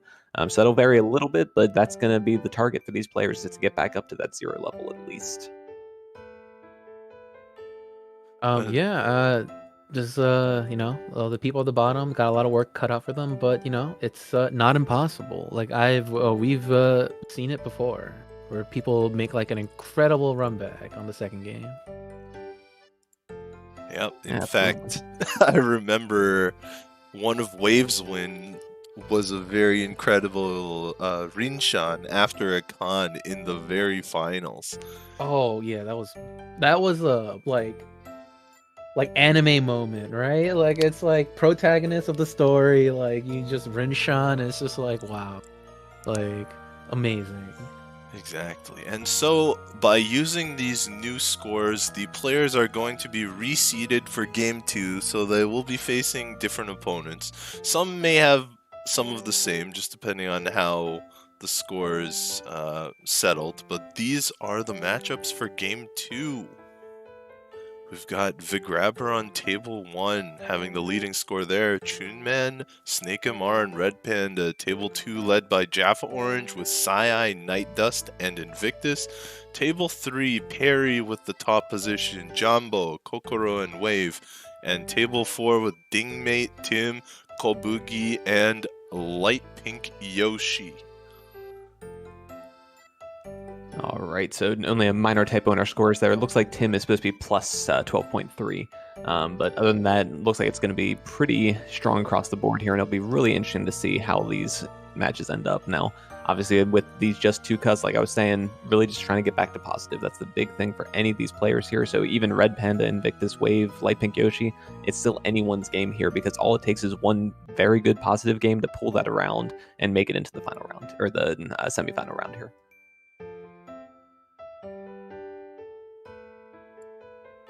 That's right, and so our games are getting underway. But in the meantime, do you have a favorite Yaku, Crow? Oh man, so I've gotten a lot of flack for this one, because I do. And everyone always says that I'm the most boring person out there. But my favorite Yaku is Pinfu. Oh, boo this man! I know, it's one of those things, but at the same time, so when I first started learning to play, I hated opening hands. I was just like a lot of new players. I didn't know all the Yaku, but I knew if my hand was closed, not only could I reach, but if I had this nice open weight, this nice efficient weight, so to speak, that was automatically a Yaku. So having something like that, having something that I can fall back to, having something that is still worth points no matter what, was really, really good for me at the very beginning of the game, and still to this day. I love those closed hands, and I love Pinfu. All right, that's actually pretty interesting. It's definitely the efficiency, and on the plus side, if Pinfu is your favorite Yaku, you get to get it a lot, right? What's the point of a favorite? Wow, it's like, oh yeah. You say that, Tips, but that assumes that you're winning hands, and I haven't been doing much of that recently. So it really depends on how you're playing at the time. I'm sorry to hear, and I hope your luck and flow improve. Crow's like, I love my bread and butter. Like, it's bread and butter. Like, what's not to like, right? Like, boo. Also, Pete, what about you? What's your favorite Yaku? My favorite Yaku is actually Sanshoku Doko, triple triples. So when I started to learn how to play, instead of taking your approach, Crow, where I knew that like my hand fully being concealed and like reaching makes it like valuable, I would always just call Palm, because I know that that's a hand, and that was the hand I like to go for. I like to go for all triples and triple triples, like amazing. Like how can I say no? It always looks really cool. It's hard to get. I think it's a little undervalued, but some people disagree. And I would play Mahjong to have fun and play with my friends, and not play solitaire by myself and get pin food. All right, Crow. Like, Oh man, that's a dagger through the heart, Pio. Oh Jeez. no! I Oh. have to remind you, there's no bullying on this stream, Pio. oh, okay. Oh, I'm sorry. I'm sorry. to Pinfu is a check fine. you there. Pinfu's a fine hand. Oh, Pio, you'll see if I ever play with you again. I get Pinfu all the time. Okay. Oh man, just rubbing in that you're winning hands more often than I am too. Jeez. Oh man.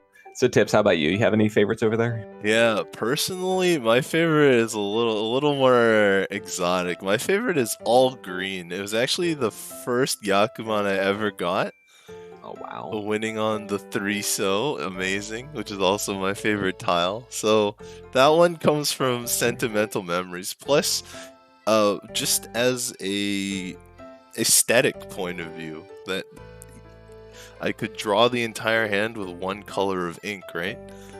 That is like, there's a lot of Yaku, and there's a lot of funny explanations for how they got made. Some of them are part of the official rules, and some of them are closer to local Yaku, like you can see in the friendly games on Mahjong Soul. But all green, it's like the most straightforward thing to explain to someone, as long as you're using a standard Mahjong set, because that, you know, you have some of the funny Mahjong sets, all of a sudden not all the tiles are all green anymore, and you're like, well, this is the all green Yaku, but your tiles aren't all green. Yeah. So Tips, you're the first person I've run into that said that's their favorite Yaku. So I've actually got a little bit of a niche question for you here. So some rule sets actually require that you have green dragons in that hand for it to be counted as the full Yakuman. You know, it just doesn't count it if you don't have any green dragons. It's a full flush instead. Do you have an opinion of which way you like better? Are you a purist that, you know, you really want those green dragons in the hand, or are you okay with just the bamboo tiles? I am fine if you just have the bamboo tiles. I think the more we can share all green with everyone, the better it is. I think there is something to be said about the regality of having the honor tiles. I mean, they're honor tiles for a reason, but I'm fine if we get all greens. And speaking of all greens, I see some green dragons in this game right now, so let's go to it. Oh, I wanted to ask Crow about his favorite tile though. All right. Well, well, that'll be after. Well, that's the post game, right? More on that next time. In the meantime, we're going to be looking at these green dragons and seeing if they're going to go anywhere. So we got two of them in hand right now, with a pair of south wind as well, but obviously in the east round, that's not the most beneficial thing. So have some options to potentially push this hand for the dealer here, and we see off to the left that Red Panda already opening up the hand as well. Looks like going just for a quick east only. Yeah, and let's see. It looks like it's Chuman with the possible green dragon call. As we mentioned before, the grabber is probably gonna cut their spare honors soon, I imagine. Yeah, it starts cut with the red dragon, and Chuman might end up just going for green dragon with one Dora. Yeah, but Vigrabbit's hand progressing pretty nicely overall, drawing a couple tiles, but unfortunately wasn't in a great starting point to begin with, so still has a long way to go as well. Chunman, like you're saying, drawing pretty good tiles overall here, cutting the one mon, really wanting to integrate that Dora, and does end up taking the call on the green dragon. Yep, cuts a 7-9 pin, may even go for a half flush, but then we'll probably have to like go out of Tempai and then cut a Dora, which is probably not going to do that. Probably is going to end up, working with the 5 months somehow. Yeah, you see, if Tips was at this table right now, then he'd be very concerned because we're only seeing green tiles coming out from Chunman so far. But, obviously, seeing the hand, we know that is not going to be the all green Yaku. Yeah, and everyone's probably a little more wary of cutting bamboo tiles into Chunman, but it looks like the 8-so comes out, and then Chunman doesn't need it, so Yeah, pretty good indicator usually, and we can see it's kind of a weird double-edged sword type of thing. So we only see one bamboo in all of Chunman's discards, right? But it was also the first tile, so that can really go either way as far as are they on the half flush, or did they just happen to not draw any bamboo tiles? Yeah, and it's like a early 9-so though, so it's hard, can't really tell. Like, this could just as easily be in half flush hand. Absolutely, but we do see Red Panda in Tenpai right now, waiting on the 3-6 pin. We see a couple of them locked up in players' hands here, but still a couple live ones as well. I believe 3 live tiles in the wall, if I'm counting correctly. Yep, that weight is, a bit better than Chunman's, inside 4, but now with that 7-mon cut, it's, oh, it doesn't matter. Red Panda knows. But that 4-mon would have looked a little bit better. Yep, and just a simple East Wind hand, 1100 points, but enough to put Red Panda in first place, at least for now. I fully expect that's going to change somewhere over the course here. And wow, the grabber with a very strong looking starting hand, very heavy hand, so to speak, though, with 4 isolated honor tiles that he's going to need to deal with at some point. Yeah, but like, if I open this hand, I would do the same thing. I a little bit of regret if I draw Dora, because I did just immediately like cut the completely middle tile. But the grabber knows what he wants, and they're gonna get it. Hopefully. And this is the potential to call and have the full flush, so we'll see if that's the direction he ends up going or not. In the meantime, off to the left, we see Chunman already has 2 at this door you were talking about. So he's going to try to integrate that, but once again, pretty heavy hand over there. It's going to take a while to get that in the winnable shape. Yeah, looks like Chunman's probably going to go for, I imagine it's going to be all simples unless he draws some... any of his honor tiles and pairs them up, and he does right there, so he's probably gonna cut the other 2 honors, I imagine. Yeah, absolutely. And in the meantime, off to the right here, we see the pretty fast hand going on. Have 3 completed sets already, and they're just 1 tile away from Tenpai. Yeah, like Snake MR's hand looks might get the Richi, very good. Richi no Mi, just Richi. Yeah, unfortunately wasn't able to find the 3rd concealed triplet there, but still gonna take the reach here and try to kind of punch back a little bit. That's 7 pairs with a half flush. Like, let's see if it happens. I'm very invested in this hand. That's going to be dangerous waters to tread too, so obviously going to have to get rid of something here. Ooh, Red Dragon? No.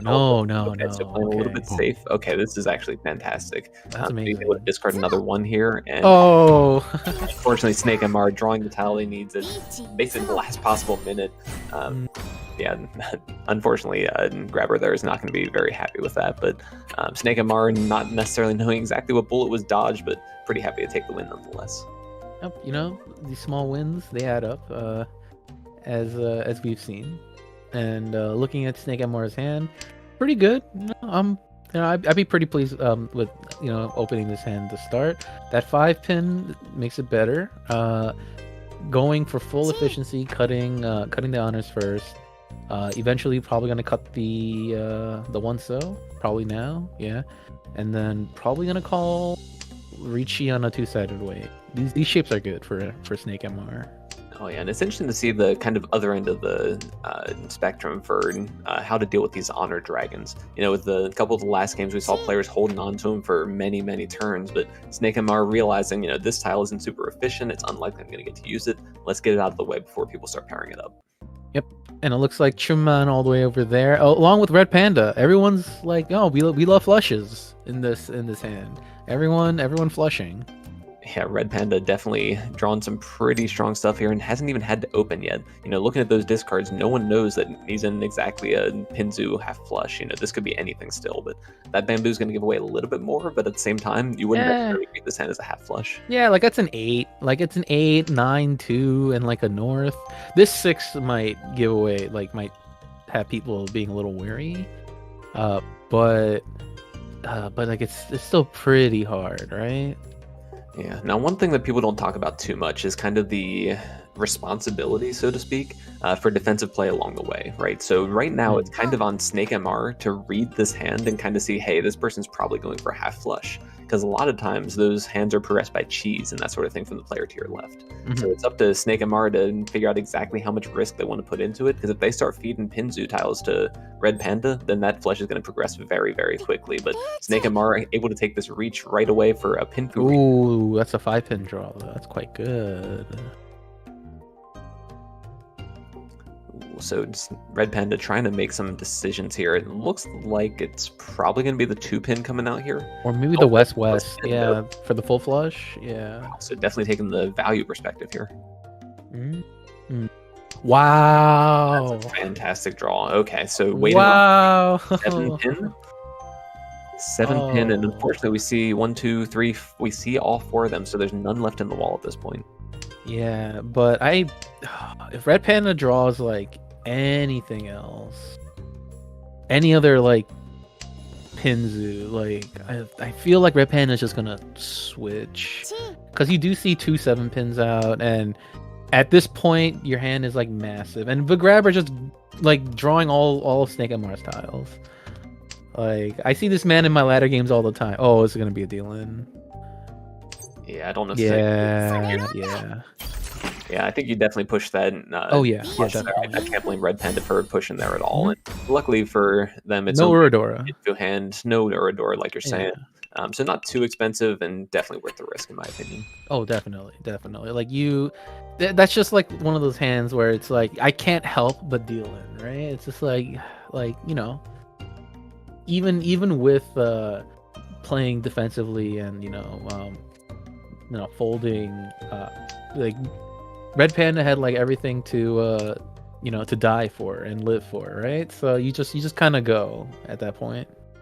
Absolutely. Now across the board we see Chunman with a pair of West Winds, a Dora, pretty much everything you could want in a hand. And he's probably going to try to put that together for a fast couple 1,000-point hand or so.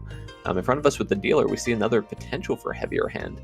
This could evolve into a flush, but I think it's more likely it's going to be a Dora Pinfu hand or something like that. Yeah, or maybe even a Itsu, a straight is like in the realm of possibility, or like a Ipeko or something along those lines. But Pinfu for sure. I think the 5-so comes out. Yep, 5-so overlapping both shapes. There are no real use for it at this point. Yeah, so on the left side here, we see it's kind of angling towards a flush a little bit from the grabber. So we'll see if that continues on. If the draws keep coming like this, then it's very possible we could see another flush attempt coming out. Oh yeah, and because the grabber has a 1-2 pin, like it doesn't hurt that bad to cut that entire shape. It's like, yeah, like the shape is like not ideal. The grabber doesn't call the palm there. Well, it'll isolate. It would isolate their 8-so. So I'm probably waiting around a little bit longer to see what they can draw themselves. Oh yeah, and like we discussed before, I'm very much a closed hand kind of guy, so I'd definitely get behind that. Wait and see. There's no point in calling that early and just getting yourself in the corner. Oh yeah, for sure. Red Panda did end up cutting their Penchan, their 8-9 shapes, and going for maybe all simples, but at this rate, probably a Chun, a Red Dragon, and a Dora. Yeah, absolutely. So the grabber progressing, trying to look for that full straight, the pure straight by the look of it, and Snake MR drawing some pretty strong tiles here as well, so able to cut a couple of the extraneous shapes and getting closer and closer to Tenpai. Yeah, gonna be, that's unfortunate.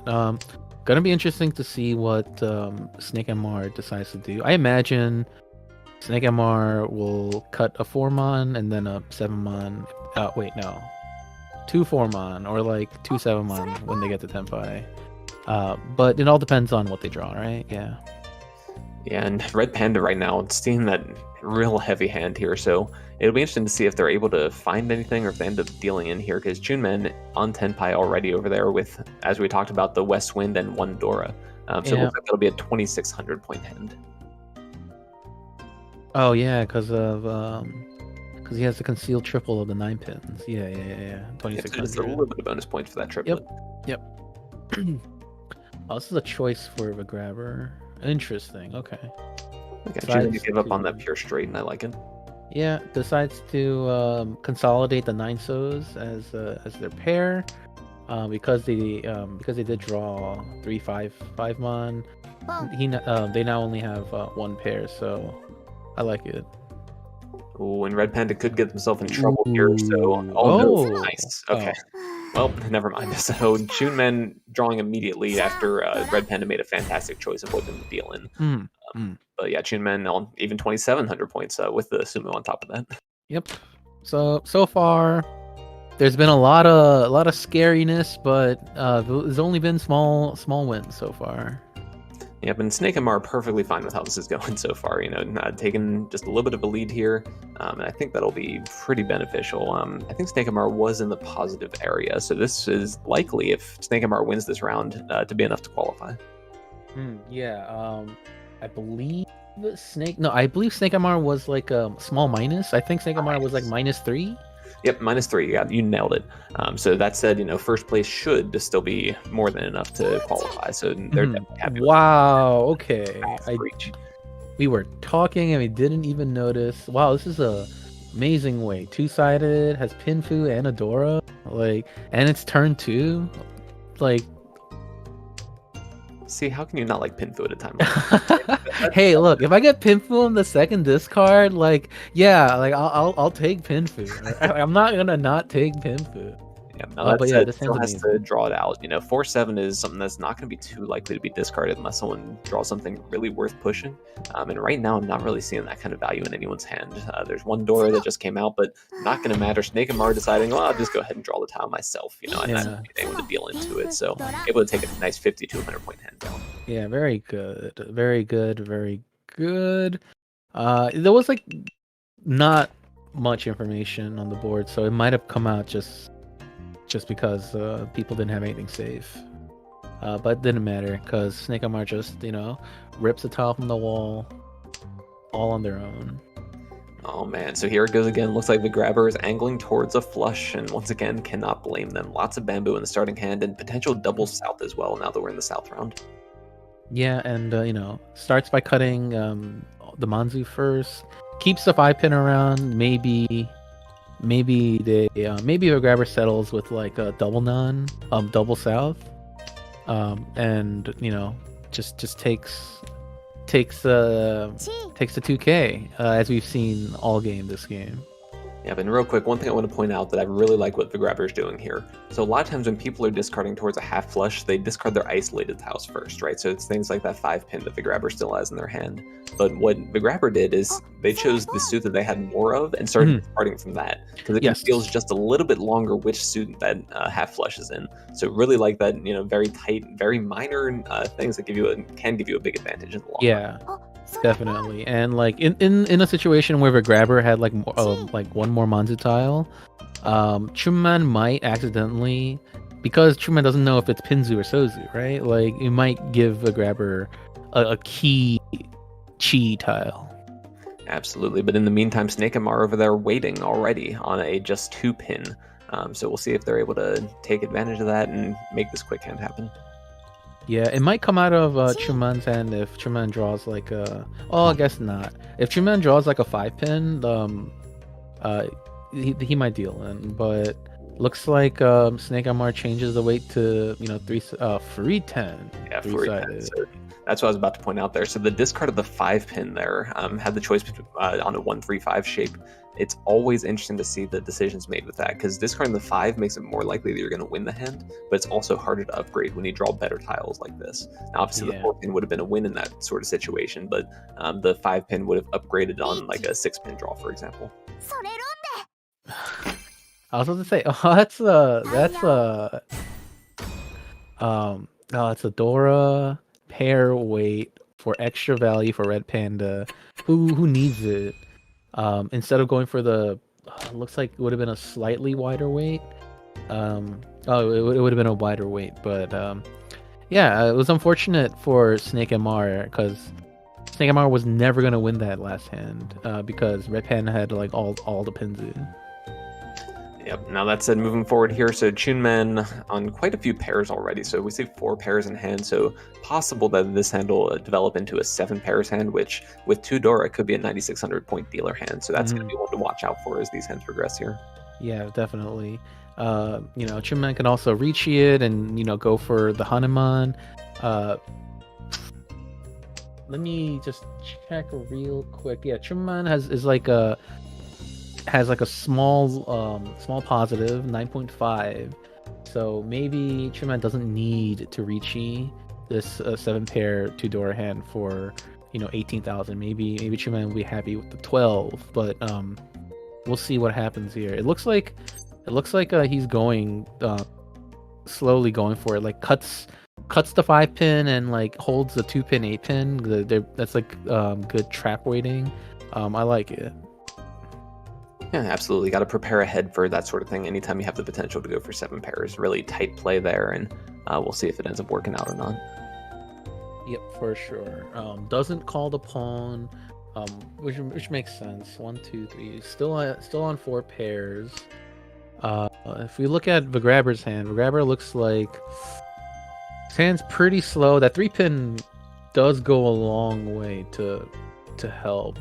Looks like Vigrabber might be giving up on 1, 2, 3 mixed triple sequences.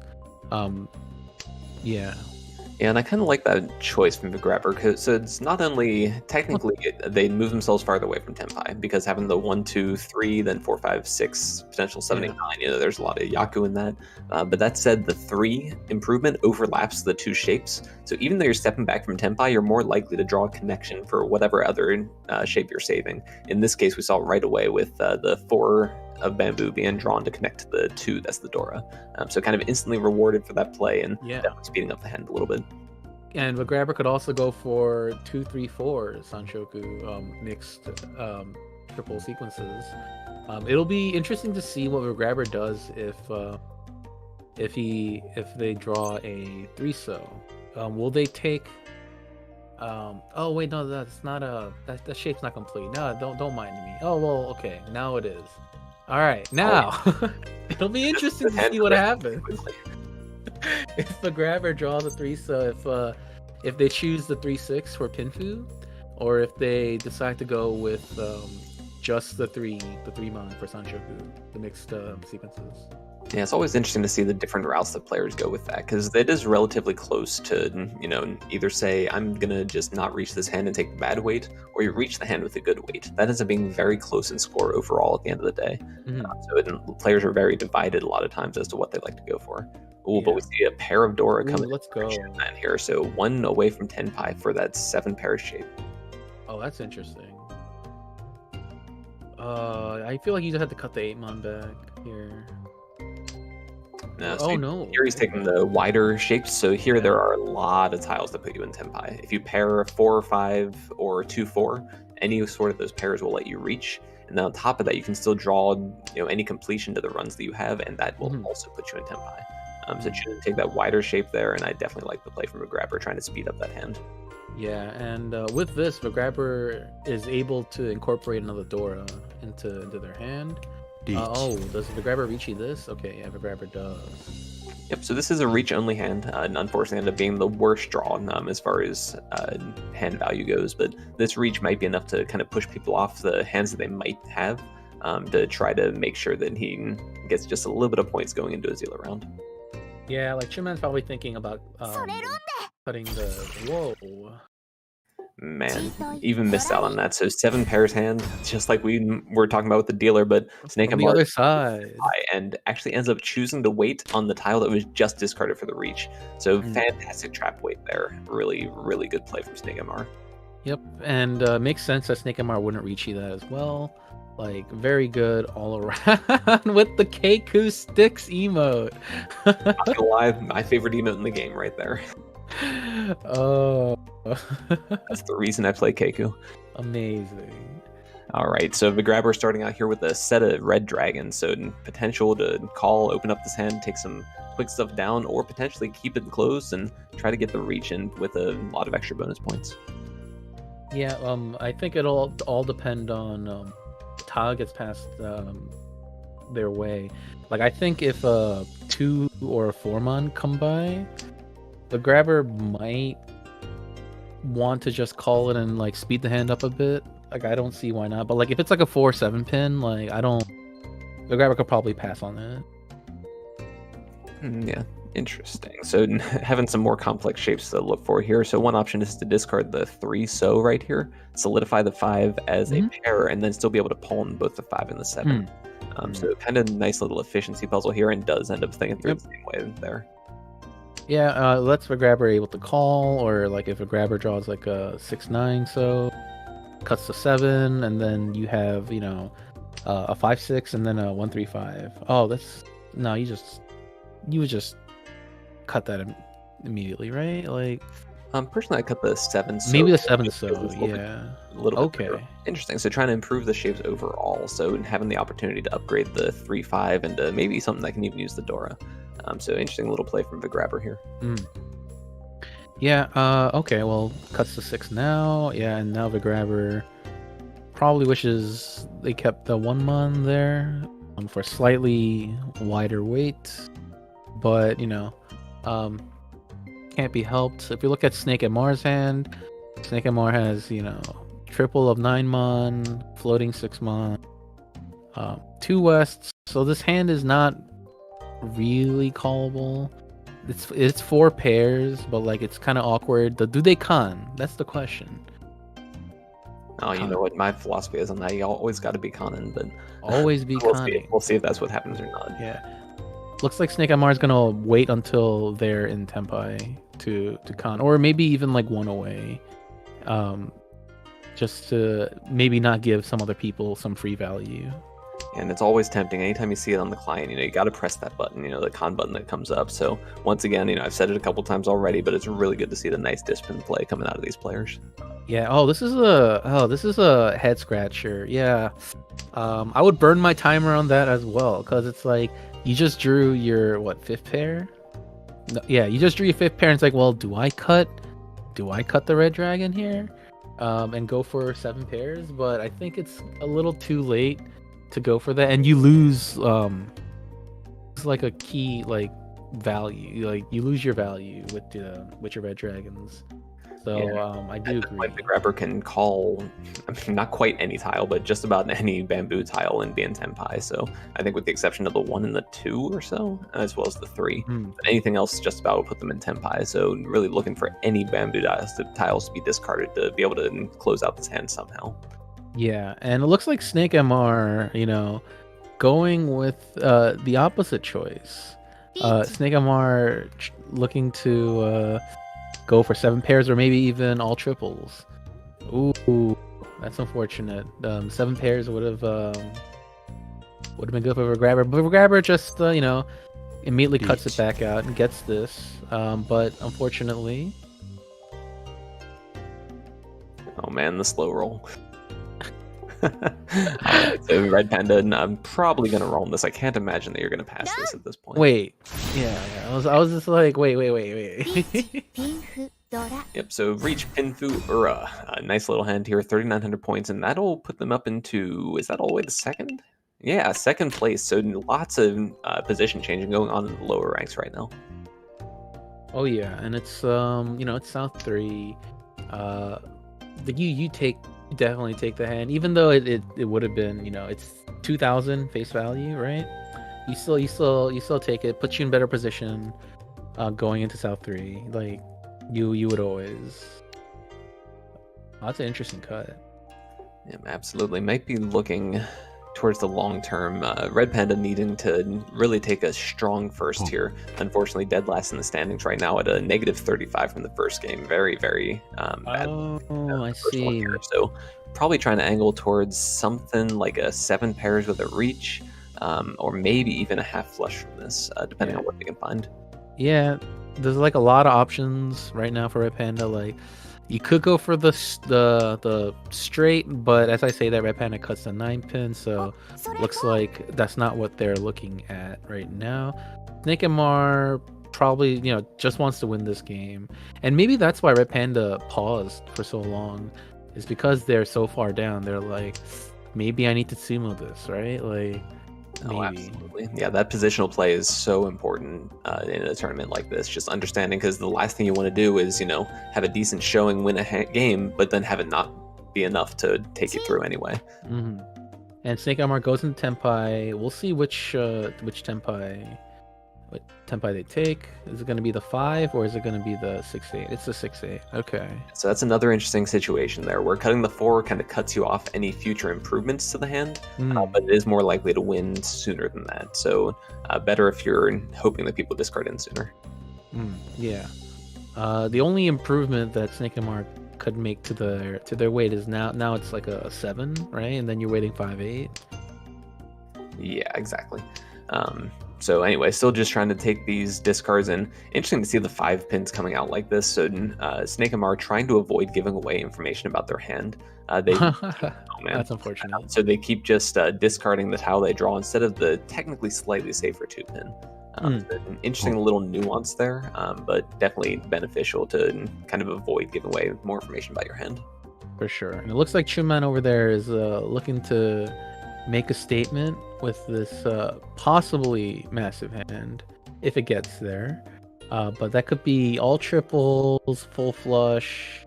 Probably not going to be all triples, but there is a chance. Oh man, Snake and Mar living on the edge here too. So there's a pretty clear half flush coming out from the left side there. So discarding the Sanzo there, the 3-so, is pretty aggressive to say the least. But as we can see, the grabber not quite into Tenpai yet. Yeah, and let's see. I believe what Snake MR is. That's a small negative. So if they deal into the grabber's half flush hand, it'll be what, 8,000 points at most. Like not even, because there's no Sozu Dora, right? So it would just be Red Dragon half flush. So that's like what, like 52 at most. And because of the big lead, Snake Amar might be okay being a little more not as safe into the grabber. Well, we do see some different potential coming on here too, though. So the South Wind being drawn there automatically makes us a Mangan at least. Yes. And if somehow they're able to morph it into all triplets as well, that could you cheat. category. But that said, Moonman kind of looking the same path here. Shin Itsu, full flush coming out, waiting on an. It's a dead 8. The dead 8 mon. Yeah, so there's no 8 mons available. They're going to be looking to switch that up very soon here. But for now, they're pretty happy with it. And the grabber. Ooh, let's go. Oh, gets in the Tenpai. Waiting on the Dora. Wait on Dora. Come on, wait on Dora. Yeah, so this is a little bit crazy one. I can't imagine they won't wait on the Dora here. Yeah, there it is. So we can see all 3 of them right now, unfortunately, and I don't think that we're going to see Snake and Mar discarded. It's just kind of a question of if Red Panda needs to or not. Yeah, and for Chuman, it was like any Manzu, you just switch. And this weight is kind of bad, but because it's so bad, it might be good. Because of the 3 mons, Snake MR pulling the 3 mons. So there's like what, 1 3-mon left and 1 1-mon left. Yeah, so we'll see if that ends up working out or not. But we do have the reach from Red Panda here and waiting on the Dora, so we can see that's not likely to come out here. No, Khan. Yeah. So let's go. There's all sorts of tiles flying here, but at the end of the day, no one's going to get what they need. Yeah, everyone's waiting on Dora. Yeah, Chuman unfortunately folded out on the 7-so and would have 2-mo'd their absolutely massive hand, but it was not meant to be. All right, so we're in the South 4 here. We have Red Panda, very, very slight lead for second, that is, and really needs to push first. So if you're Red Panda right now, what's your strategy? What are you thinking? Are you trying to string together small hands? Are you trying to go for the value to kind of get it all in one stroke? Because at this point, I think they need to make up probably at least 30,000 points or so to be able to guarantee themselves a spot. Yeah, if I was Red Panda in this situation, right now, looking at my hand, I would probably kind of resign myself to reaching my hand. Reaching and like hoping that I have Pinfu and because I have the 5-mon, I have to keep it and be Richie Pinfu Dora 1, maybe even Dora 2 if you get lucky, and then that's like and then maybe get an Uradora for Mangan for 12,000 points. I feel like that is where I would try going. As for value, you maybe go for like a 3, 4, 5 Sanshoku, but like it's like very like pipe dream for that. So I think Red Panda is just gonna go for Pinfu, Dora 1, maybe even Tanyao, all simples, and go with that. Yeah, Red Panda's probably deciding what to do. Cuts the 5 pin. I see. Yeah, so really thinking probably about that, the chances for that mixed triple sequence that you were talking about there, and unfortunately decides that it's probably just a little bit too unlikely, so choosing to go for the more efficient route. I can definitely get behind that right now. I think that Red Panda's just got too many bad shapes. I'm kind of with you. They got to go for what value they can, but at the end of the day, they need to make sure that they can reach as quickly as possible. Yeah, and as you can see, Chunman just wants that second place here. It's just gonna take their all simples, go home, and most likely, because Chunman is at 9.5 after the first game, most likely will advance if Chunman takes a second. So that's what he's going for. Oh, this is a choice. Yeah, do you cut Sanzo? Yeah, you cut 3 so. But you might end up with not Pinfu, so it's yeah. You just kind of have to reach if you're at Panda at this point. Oh, that's quite good. Yeah, it makes it a little bit heavier, unfortunately, and that kind of extra 2 is probably hurting a little bit at this point. But choosing to cut the tile around the Dora first to lock in that Dora pair, and possibly looking at switching this around to an all simples hand, it's got some potential if you can get the extra 2. So that's probably why Red Pen is choosing to hold on to it right now. Yeah, maybe even call it out, right? Like just go for, like you said, all simples, maybe even all simple 3 Dora, and maybe Red Panda pawns this. I can see it. Yeah, and then you cut the you cut the 1 and then the 3 probably. Yeah, you might even chi the 4-mon, just to keep your dealership. Yep, absolutely. Now that said, across the table of a grabber, it looks like they're 1 away from Tenpai at the moment. And Snake and Mar could potentially call the set of North wins over there. But at the same time, they might just be looking at saving those and keeping them as safe tiles too, because they're in a position that I'm pretty sure they'd be okay as long as they don't deal into anything. Mm-hmm. Yeah, like the grabber's hand looks like it's gonna get there the fastest. Yeah, oh man. All right, sorry, I just lost my train of thought. No worries. It really is kind of a race to Tenpai at this point. So the fact that we're in the 3rd row already, I think just about everyone's scrambling to get into some kind of Tenpai here. Chunman really wants to make it Tenpai, because if they are and Red Panda isn't, that's enough to overtake right there. Yeah, Snake MR is Tenpai. Might reach you here on the oh, doesn't. Okay. Still waiting on the 7 so the middle 7 so wait. But I don't think I don't think Snake MR is gonna reach you, because then if you reach you, you put a little bit more risk on you, because you might deal in and the weight's not good. And like if you deal in here when you're in first place and you suddenly like get overtaken, it's just like feels bad. Yeah, now interestingly enough, if Snake and Mar draws the tile they need to win, that's actually enough to push Red Panda into 3rd and put Chunman into 2nd. So I think that Chunman definitely banking on that, but Snake and Mar choosing to break the Ipatsu, calling a tile. And then unfortunately Chunman just discarding right in, and the grabber is going to snap that one up to take the hand here. Yeah, and the grabber gets the second here. Yeah, just enough to get up to 2nd, and Vigrabber is going to be very happy with that one. So obviously Vigrabber being our point leader going into this, that's a great place to be. Definitely going to be I don't know about definitely, but pretty likely to be the point leader overall right now.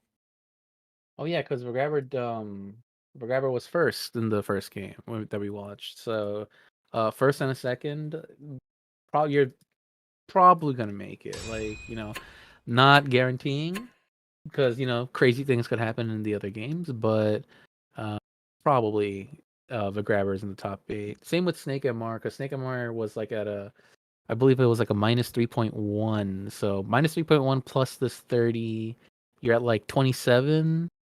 And that's like, pretty above that like 0 point parity that you mentioned before. So probably also making it.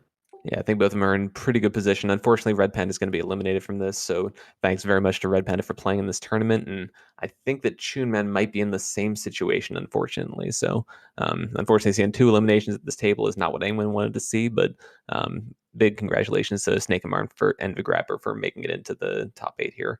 All I think we right. are going to have. Yep, I was about to call you back in, Tips. Do we have the final standings ready to take a look at? Yeah, without further ado, let's check out how the games played out. That was our longest game of the second round, which means unfortunately we don't get to see any of the others play their elimination game. I would have liked to see some other games for sure. But this is how our standings have shaken out. On the first table, we saw Snake Amar take that victory. The Grabber getting that hand in South 4 to put himself in second. Red Panda coming in third, and Chunman unfortunately coming in fourth there. On our second table, Sai with the win. Congratulations to them. Invictus in second, Night Dust in third, and Jaffa Orange coming in fourth.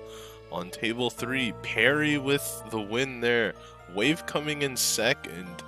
Janbo in third and Kokoro in fourth. And on table 4, we've got Tim winning that table, Kokobugi in second, Dingmate in third, and Light Pink Yoshi ending up in fourth on that table. Yeah, it looks like I don't know if that second place is enough for Wave, and from what I remember, it looks like Light Pink Yoshi took 2/4, so unfortunately won't be seeing him. So yeah, a lot of big names having a lot of trouble this tournament. So obviously that's the nature of Mahjong. There's a lot of luck involved. So no matter how good of a player you are, if the tiles are not going your way, there's really not much you can do about it. That's right. And now, without further speculation, let's check out our combined scores for our top 16 players here at the Snow Tiger Roar Cup. So we can see Vigrabber leading the way here, Jaffa Orange in second, Perry in third, Dingmate in fourth. Tim has also qualified, as well as Janbo, Sai, and Chunman sneaking in that last spot. Is this the updated scores? Yeah, it looks like we Yeah, have hold on. These do look like the first Just the game first scores. game, yeah. Hold on 1 second. All right, there we go. There we go. It's been fixed. All right. Sorry about that. So Perry taking the full point lead here. So that's 2 first place, 2 big first place nonetheless. So top score of 56.8 over 2 games. That's fantastic. Yeah, that is quite great. Sorry, I will need to make a recount with the correct scores. We have Perry on top with plus 56.8, followed by Vigrabber in second, Tim taking third, Sai in fourth, Snake Amar with that very big win in the second round does move up to fifth. Then we have Dingmate, Janbo, and Jaffa Orange rounding out our list of players who have qualified. And it looks like Jaffa Orange just managed to squeeze through with the 1.8, but even with that, Jaffa Orange and some of the other people in the bottom 4 of this top 8 do have some work to do, because some of these points carry on to the next round, don't they, Tips? That's right. The scores for the remaining players will be halved, but they will get to keep half of their score moving along. Unfortunately, we'll have to say goodbye to Kobugi, Night Dust, Chunman, Wave, Invictus, Red Panda, Kokoro, and Light Pink Yoshi. As Crow was saying, it looks like that's 0. If you have a positive score, you make it, and if you have a negative score, you don't make it. Yep, and with very short rounds, only a 2 round before the cutoff. That's usually how it ends up. Occasionally there's a little bit. Obviously, we can see if Java had maybe like 3,000 points less, they'd be just barely negative, but still making it. But yeah, it's usually a pretty good baseline to shoot for in short tournaments like this. Yeah. Short formats rather. That's right, and so we do see some new names up there. As you can see, names like Perry and Asai Snake Amar. I don't think I've seen them through the qualifier before, so this is going to be very interesting. The returning champion will not be able to make it a three-peat. Wave is out of the tournament in top 16. So that's the way the cookie crumbles this time. Man, so Waves out, that means someone else is allowed to win. Right? Someone else gets the border? Like, no way. But yeah, no hat trick. That's unfortunate, but if Wade got to do it, that would have been so impressive. Hey, even just qualifying 3 times is impressive to me. So yeah, definitely lots of real high level players here, and it's sad to see a lot of them go, but we got to move on with the tournament. So there's the top 8. That's right, and speaking of moving on, I have some bad news, Crow and Pio. We are going to have to say goodbye to you as we bring in our new commentators, but thank you for all your hard work today, bringing some excitement to these matches and some educational perspectives as well. Oh, I'm happy to step down a little bit and let the next group of people come up, and I'll just sit back and watch the Mahjong. Thanks for having us on, Tips. All right. Yeah, thanks for having us. It is getting a little late. It might be past my bedtime, but I do always love being brought here and being able to commentate. So it's been a good time. All right. And now for our top 8, we are bringing in Irie from Irene TV. Hello, Irie. How are you doing? Hello, Tips. It's such a pleasure to be here. Welcome, welcome. You will be commentating alongside me for these games. It looks like they have already begun, so I guess let's get right to it. Alright, so on this table we have currently an East 2. Looks like the first hand was a small win from Perry across the table. Currently Sai is the dealer. And we've got Jaffa Orange on the right, Perry across the table, and Snake MR on the left. Snake MR has already called a green dragon and looks to be running through with a very quick and now potentially valuable hand. Right, it looks like it was a pretty small hand, as you said. Nothing to be too alarmed at. But this hand from Snake MR looks quite daunting already with 2 Yakuhai. Could be a good start to these sets of games. That's right. Also noticing no red dragons anywhere on the entire table. It's true, actually. So it could be possible. That would be pretty exciting if we did see a red dragon land in Snake MR's hand. But for now, we'll just have to wait. Perry does have a pretty decent hand as well. I mean, it has 1 Dora. It could evolve in any way, right? Two completed mounts. Something to watch out for. It's going to be an interesting decision if Snake does get a red dragon, because Snake is already Tenpai, so it would slow down their hand quite a bit. On the right? I was going to say that I think that if you do get that, at this point, being Tenpai for 2 Yakuhai, it is very hard to take it, especially with the food. It does help out quite a bit. That's the closed dragon triplet. And the potential Dora weight on the Formon as well. Oh, that's right. Yeah, it doesn't look like anyone else is even close to Tenpai. Well, Perry is close. Perry is 1 away from Tenpai, but has to cut the Formon Dora. And it actually does deal in this case, so that makes it the worst case situation. Yeah, but I'm pretty sure you wouldn't discard a Dora like this. You'd try to involve it in your hand somehow, but even then the 7 is quite deadly as well. Jaffa Orange is making some good progress in their hand. I believe. Are they 1 away? It looks like Jaffa Orange is 1 away now. Perry finds a way. Perry finds a way to get Tenpai without dealing in. And we can see in the meantime, Snake did draw that red dragon and was not tempted by it, just chose to stay Tenpai. That's right. It's going to be interesting here. It could be very bad if Perry draws another one of the Dora, but we'll just have to see. Sai was also 1 away from Tenpai, but chose to play a little safe here against a Riichi. Continues to play safe tiles, now holding 3 deadly tiles, 3 deal-in tiles. It's a shame for Sai because they are a dealer and you want to make the most out of it. But sometimes making the most out of it is just not dealing in, right? That's right. Although this is actually an interesting maneuver from them. Now that the 3-so is confirmed safe, if they use the 5-so as pair and connect on their Manzu shapes, they can get to Tenpai. It will have no Yaku, but it might allow them to be Tenpai at draw, giving them their dealer turn back.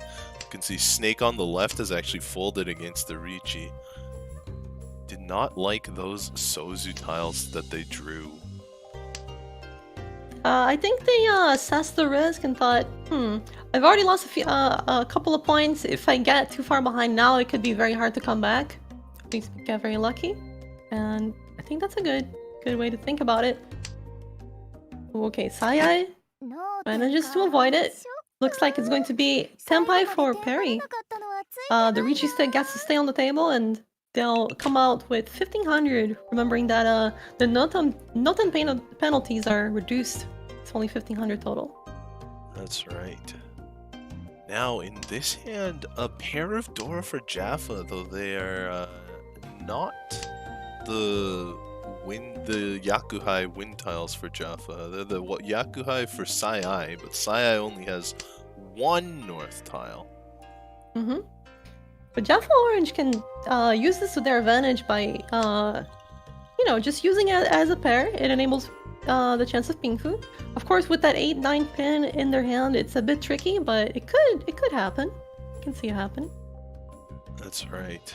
On the right, Perry looking like a very quick hand. Maybe a chance for twice pure double sequences. Maybe Ryanpeko, but that still seems a little bit far off.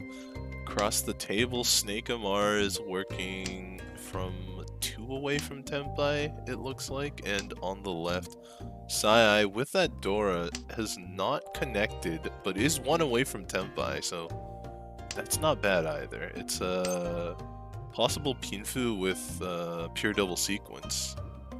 Ooh, we see a very nice draw here for Jaffa with 2 Dora, and this hand could even be a Reach Pinfu Dora 2. Could be a very nice hand to get a nice lead here in these 3, their first dealership. That's right. Jaffa in that 1 away from Tenpai club. A lot of people have spent the rest of their hand there, but let's see if Jaffa can get to the Tenpai club this time. Yeah, sometimes it's the rest of their lives. Sometimes it feels like an eternity. That's my least favorite club. The 1 away from Tenpai club. For sure. We'll see. Requires some luck. But they could, being 1 away from Tenpai sometimes is not the end of the world if you can call and keep it there. That's right. Or to keep your dealership, get some no-10 penalty points. Yep. Unfortunately, Jaffa does not have Yaku, so they won't be able to cash in on their Dora. Snake actually finally summoning the guts to discard the Dora after holding onto it for a while. That provokes Sai to do the same. Of course, Jaffa can't call because they have no Yaku, and so both Dora just have to be discarded into the pond. It's quite interesting there. There was a 5 of bamboo draw. I do know some people who would discard the 8-9 penchant, but it is still 1 away. You just want to keep it as much as possible because there you go. If you get the Riichi and your dealer, people don't see the 2 Doras. it's hard to have the courage to throw something against that. At this That's point. right. And now Jaffa deciding not to go for the pure straight, the 1 to 9, but deciding to take the fastest tempi, the 7-pin weight. Still 2 left in the wall, so there's quite a good shot for Jaffa to win this hand. We can see Perry on the right made a pretty quick call, but with the 1-mon in their hand, they had trouble finding Yaku. Alright, but looks like they do get the Tsumo themselves, and that's going to be a very nice hand here. 430, 11,700. Very nice for Jaffa. Only 300 points away from a manga. Genuine imitation manga. Genuine imitation manga right there. Well, Jaffa not doing too badly this run. You can see Ichihime's happy face there showing Jaffa's mood right now. Jaffa was the lowest score going into the top 8, so they should be pretty happy about being in first right now. It's a good little pillow of points to help ride them into top 4. So let's look at these hands now. Looks like Java's hand is not as flashy as it was last time, but there is a south there. There's still always a possibility of drawing another one and making it a repeat. That's right. It's 2 away from Tempai. The Dora South is going to have a hard time, but there are 2 of them still left in the wall, so chance for Jaffa to pair it up. Chance for Snake Amar across the table to pair it up as well, but it is only Perry's wind. Perry. That was not on purpose. But Sai has actually been in that 1 away from Tempai club since the very beginning, and this is it. This is a bomb. Bonafide bomb alert. Someone send the radar, send the signal. This is a chance for mixed triples. Tanyao, Richi, of course Sumo and Urudora are on the table. Even Ipatsu. Yes. No more Ipatsu. No more Patsu. So yeah, I really hope these players have been bitten by spiders, because they need their spider senses right now. If they cannot deal into this, it would be very catastrophic. Hopefully, they'll be able to avoid it. I don't think Jaffa Orange is going to be discarding the 2 anytime soon, but yeah. That mixed triple sequence could spell doom for someone right now. Alright. It is exactly what Sai wants. You can see Jaffa holding 2 of Sayai's best tile here. Snake holding 1 of the other side, and Sayai does get the weaker side. Yeah, so that is not the Sakame, as we say, the higher value weight. It could have been much more valuable, but still, when you're behind, right, in your 4th, you'll definitely take 4,000 points. That's 3 right. on is plenty. That's right. Even 1 Uradora would have given Sai another genuine imitation manga, which would have been solid enough. But this was enough to put them into 2nd place. And just as Sai is rewarded, after this game, you may have heard rumors of a reward for all the viewers of this fine Cat Food Bowl tournament. There will be a gift code released after this game, so all of you who have been keeping your eyes out for that, stay tuned. Yeah, stay tuned. We're gonna have shiny gifts for you guys. That's right. And currently, Perry has been given a gift of tiles here. Perry 2 away from Tempai, still not really able to make use of the green dragon Dora. Ooh, Snake Amar's hand is very good right now. It's looking pretty good. That's right. It has the golden shape, the perfect Ishanten, 1 away from Pinfu. So we'll see if they can get that. They definitely need the points right now, but There it is. oh, there we go. That's what I'm talking about. So waiting on 8 and 5 might be hard for the others to push. Yeah, Sai looking pretty far away from Tempai. They might have had an outside hand. There's one of the deal-in tiles. Sai holding off. Jaffa Ooh, another also one. holding off. Ooh, the 6. Close, but not quite. And now it's that anxiety of, will they get sumo? Should they fold? That's right. A lot of people they're just really far from Tempai here. It makes it difficult to put up any resistance to Snake's Riichi. And Snake's Riichi is quite good as well with the 5/8 cell weight. It was good when it was initially made, and there's still 3 tiles left in the wall. I'll make that 2. No, sorry, Oh, 1. right. Oh. That was the last one. I forgot but they there's had. one of them. There's a sumo. So That's right. Snakemore gets it. There's no critical hits, as I like to call them. Only 2,700, but still. Any hand is good, especially when you're taking them away from the other players. That's right. It just takes 1 tile in the wall for you to draw it, and Snake is now in 3rd place on their final dealership of this game. Got 3 pairs, but not too much else to write home about. It's not really what you want to see on your dealer turn. Sai on the right might be able to make mixed triple. Sai Ooh. could have something big there. Yeah, this could be a really big hand. I was gonna say that Saya's hand was looking the best one, but after that draw, it's looking amazing because 1 tile away from a mixed triple sequence, Chanta, to the half outside hand. And when you have that close, it's actually worth a lot more. It's worth 2 points, the half outside hand. So this could be a very, very valuable hand. That's right. Across the table, Jaffa's starting to make some progress. Jaffa is 2 away from Tempai now.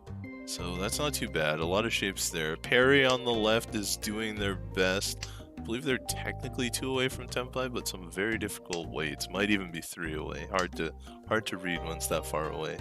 Snake gets a little bit of help, but no direct improvement. Still 3 away from Tempai themselves. Sai picks up some Yakuhai pair. That green dragon right there. Decides. It's interesting that they made that change. I guess technically it doesn't make that much of a difference.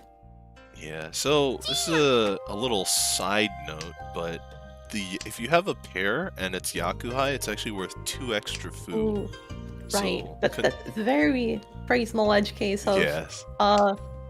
And you know that's why you actually cannot get Pingfu if you have a pair of dragons or a pair of your rounder C-twin because they're worth food. That's right. And the other thing here is for Sai, they probably weren't going to get Pinfu anyway because they have all those edge weights from the 1-2s. They don't have the 2-sided weights necessary to make Pinfu. So they probably just figured, let me add 2 food in my hand, it might matter. If it doesn't matter, it doesn't really hurt me. It's also a matter of safety as well. You don't really want to give the Yakuhai to other players. That is true. And then it's also, I guess, a bit of it gives you that peace of mind of knowing that that's in your hand and not in someone else's hand. That's right. So when you see, for example, these calls, you know that it's harder to make, for example, a half flush, or that they have Yakuhai in hand for that extra hunt. That's right. And Jaffa, our current leader, makes a call into Tempai. Got that Ichihime special, the Tanyao 1 Dora on it as well. Oh! Ooh.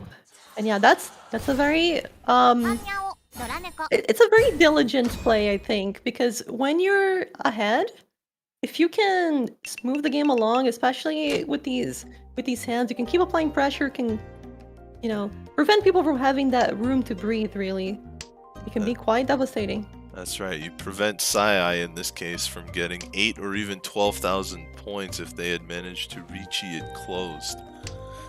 That would have been a huge change to the game, but instead, small point change, Jaffa goes up and Sai loses their shot. But now it's their big shot. It's Sai's dealer turn. Snake has lost their dealer turn. Snake MR on the left here, but actually this hand looks a lot better than the hand they had on the dealer turn. I was going to say they lost their dealership, but this starting hand is very nice. Yeah, to say the least. The problem is, unless they can find a 3rd triplet, they actually have no Yaku. The east is not Yakuhai for them, it's south round their north. And they only have 2 triplets. 2 triplets is not a Yaku in ReachMahjong. Right, it is not a Yaku, but you have to remember that the foo added from these concealed triplets of terminals and honors, that's a lot of foo, and they can add up quite a bit and can even sometimes almost count as if they were a Han. That's true. And there's a Dora, so value for Snake Amar there. Looking On around. either side of this, it's going to be used, so it will definitely add some value. Yeah. Looking around the table, nobody else seems to be posing quite a threat yet. It looks like Jaffa is 2 away from Tempai, and same with Perry. Neither of them seem to have very valuable hands either. And Oh my. That's Um, it. That is the third. That is the third triplet for Snake. That's the big break.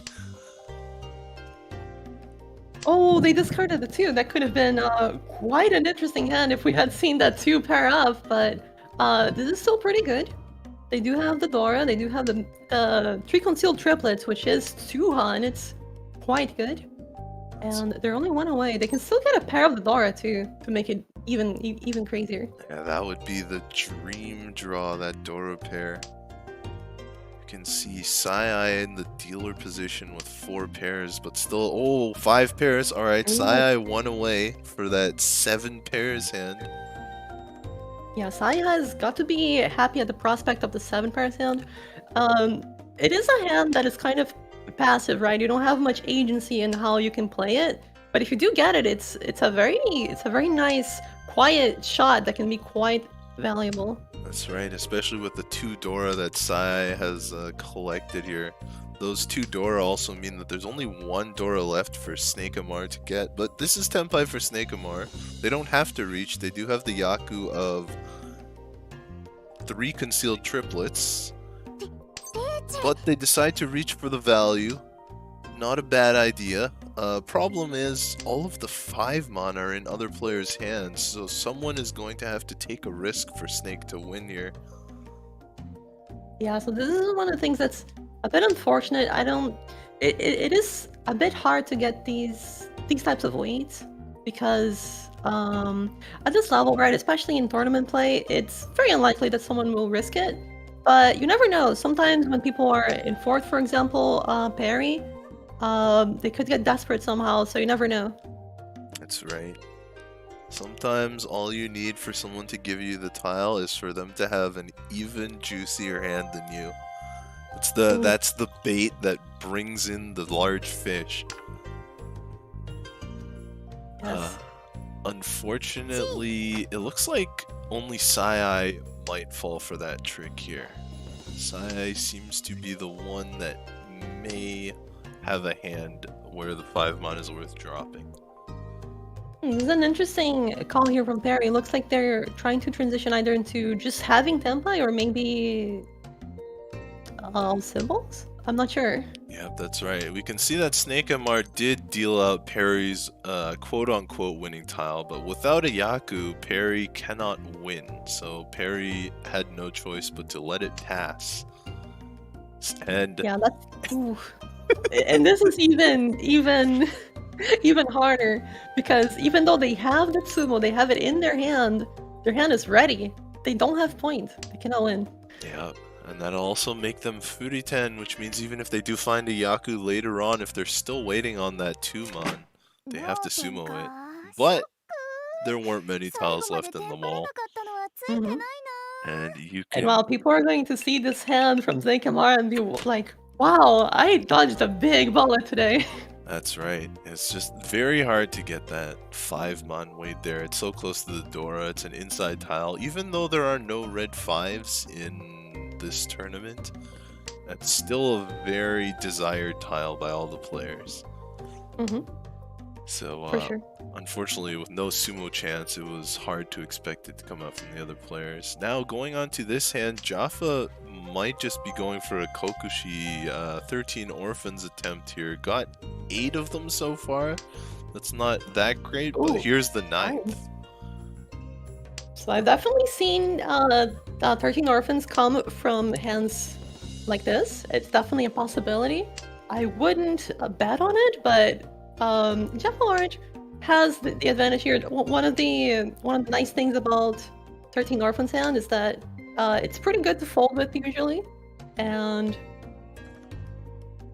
we'll see if that plays out for them because they don't want to deal in now they're in first. That's right. Jeff Orange is in the lead, so they can, for now, afford to defend as opposed to attacking. Although they were 8th coming into this game, and there's only one more game after this before the top 4 elimination happens. So it is going to be very interesting. Jaffa might actually want more points than 35,000 here. And it was actually pretty surprising to see both Wave and Light Pink Yoshi. They are tournament cat football veterans, and they did make it here, which is always quite impressive. But see them go so soon. That's I right. didn't get a chance to commentate one of their games. Okay, this is at this point you have to consider, right? Do you want to maybe go for half flush? That's true. And we can see Jaffa definitely doing that, cutting one of the terminal and honor tiles here to go down the Sozu route. It's a little bit late. It could happen though, especially if the Dora convinces Jaffa to move in that route, makes the call. Perry still waiting for that white dragon from the beginning of the hand, had the pair of white dragons. Yeah, they've had these white dragons since their starting hand. It's kind of interesting. I don't know. Sometimes when it gets this late, I even consider just tossing them and trying to go for a normal hand. Yeah, although one of the issues is that when it gets this late and you still haven't seen any, a lot of times you're thinking that other players have them. In this case, it's actually untrue. All of the white dragons are in the wall somewhere, but Perry does not have the omniscient eye that we do as the spectators. That is true. Sometimes it's pretty scary to drop the white dragon. Yeah, Like for example, in Jaffa's hands, who knows? They could have the other white dragons. exactly. And we can see Sai willing to throw the Dora. Jaffa calls it even though it doesn't actually improve the shape of their hand, and it does leave them with an isolated Dora. But Jaffa's hand was just so far behind that collecting any Sozu tiles probably feels like an improvement to them. There's also the alternative strategy of using it as a bluff. So we can see Jaffa's hand is nowhere near Tempai, but absolutely scary to all the other players on the table. This is a dealer who could have a full flush. There aren't even any honors called, so it's possible that the dealer has a full flush. So we can see other players being very careful about Sozu tiles right now. Yeah, I don't think we've seen a bamboo discard in a little bit. You definitely gotta be careful about it, and that by itself can get people so scared that they just end up paying the note, and they're like, okay, I might be in third, but I don't want to deal into a full flush with Dora. That's right. That's 18,000 from the dealer if Jaffa actually had this hand, and nobody wants to risk that right now. Oh, okay. I could have been wrong. I might be wrong, but let's see. Perry does not have to discard a Sozu tile to get Tempai yet. Snake. Yeah, I think Yeah, Snake across the table is one away, or was one away, but does not want to throw that green dragon. So the intimidation tactic is working. Ooh, we have the triplet here. So now actually, this white dragon. Oh, okay, no, sorry. The white dragon is not the winning tile. It's the 6. And they don't have Yaku right now, but they could end up in a 2-sided weight if, ooh. I was gonna say if Jaffa discarded the white dragon, but now Jaffa has it as well. Yeah, let's see. Perry could get to Tempai here. But are they willing to throw a Sozu tile into this dealer? Yeah, that is pretty scary. Yeah. No, they're not willing to. So Perry walks out of Tempai. Jaffa's actually not Tempai either. It looks like nobody will be Tempai here. So no points being exchanged. Yeah, Perry's the bamboo discard. Looks like they'll just go for the fold. And everyone is, like I said, folding. That's right. Well, that probably saves Jaffa a few points. That bluff saved them from having to pay other players points. We can see the sip. Maybe a little bit of a feisty sip emote there, being like, "Yeah, I bluffed you. What are you gonna do about it?" Oh, looks like Snake and Lar are already picking up the pace. Looks like they just want to take the second place, maybe. Already calling Chi, but Perry as well with the green dragon starting in their hand. Gets to call it in turn 1 as well. That's right, pretty good. Perry 1 away from Tempai. Not a big hand, but a nice hand to continue their dealership. Other players have not really been so lucky. I don't think anyone else has got a dealer repeat this game. I think this might be the fastest game of this set, and we might have to jump into another game, but you know, sometimes it happens. And the biggest thing in these tournaments is the additional points you get from the placement. So even if a game has small hands, it still can be very, very competitive. That's right. So we've got Snake on the right, utilizing their double south. South is double Yakuai for them to make their hand. But they have a lot of honor tiles that are singles. The west, the north, the red dragon. So Snake's hand is actually slower than it looks. Sai across the table just drew a really good tile. 1 away from Tempai for Sai. That could be worth a lot as well. With like 1 or 2 Urodora on a sumo, I think Sai wins this match, even passing Jaffa. Jaffa's hand no slouch, but very slow. Well, I guess slouches are slow. It's worth a lot, but it's slow. We have our first Senpai though. Perry here is ready to pounce on a 4 or 7. And people it might just slip under people's radars. That's right. Sai's Tempai. Depending on which one they pick, it comes out right here. No Yaku, so they probably have to Riichi. A very difficult decision for Sai. Oh, makes the wrong one. Yeah, that's going to be a run. But luckily for them, it's a small hand. And that doesn't mean they get another shot. The game does not end yet. That's right. They do lose second place to Perry, but they have a chance to get it back. This hand is not bad for Perry. Not amazing either. Very middle of the road. Snake on the right. Not looking too great either. Sai across the table also having a tough time, but has 1 Dora. On the left, Jaffa has sort of middle of the road, so it looks like this is going to be a slog of a hand. Let's see who can get to Tempai first. Yeah, it does seem like you said that none of these hands are particularly amazing. We have seen some way crazier first turn hands, and there's nothing to write home about. But when everyone is at the same pace, it's all about what you can do, how you can be flexible. Of course, Jaffa, for example, is going to have different goals with his hand because you know they're already in first. They just want to end. That's right, and the score line between the other players is so close. It's harder to see as a more casual viewer, but this is actually one of the most tense situations. This is actually from experience. This is one of the most excruciating situations for all 4 players right now. Even Jaffa with their big lead has got to be afraid right now. Definitely, I mean, I was going to say probably the safest position to be in, but it's only in this game because, if I recall correctly, they need to get a lot of points, right? That's right. Jaffa is 8th place, which is the last of the top 8, so Jaffa does need the points. But in that case, at least being in top 8, right? We only have 2 tables going, so it is a lot easier to try and overcome the other players, right? That's right. So getting a first goes a really long way. That's right, and we can see our players making improvements. Perry 2 away from Tempai. Snake on the right looks to be 2 away from Tempai as well. Sai actually 1 away from Tempai, but it's 7 pairs, so that is notoriously slow for getting that last tile. I mean, it can be notoriously slow or it can be immediate. That's right, there it is.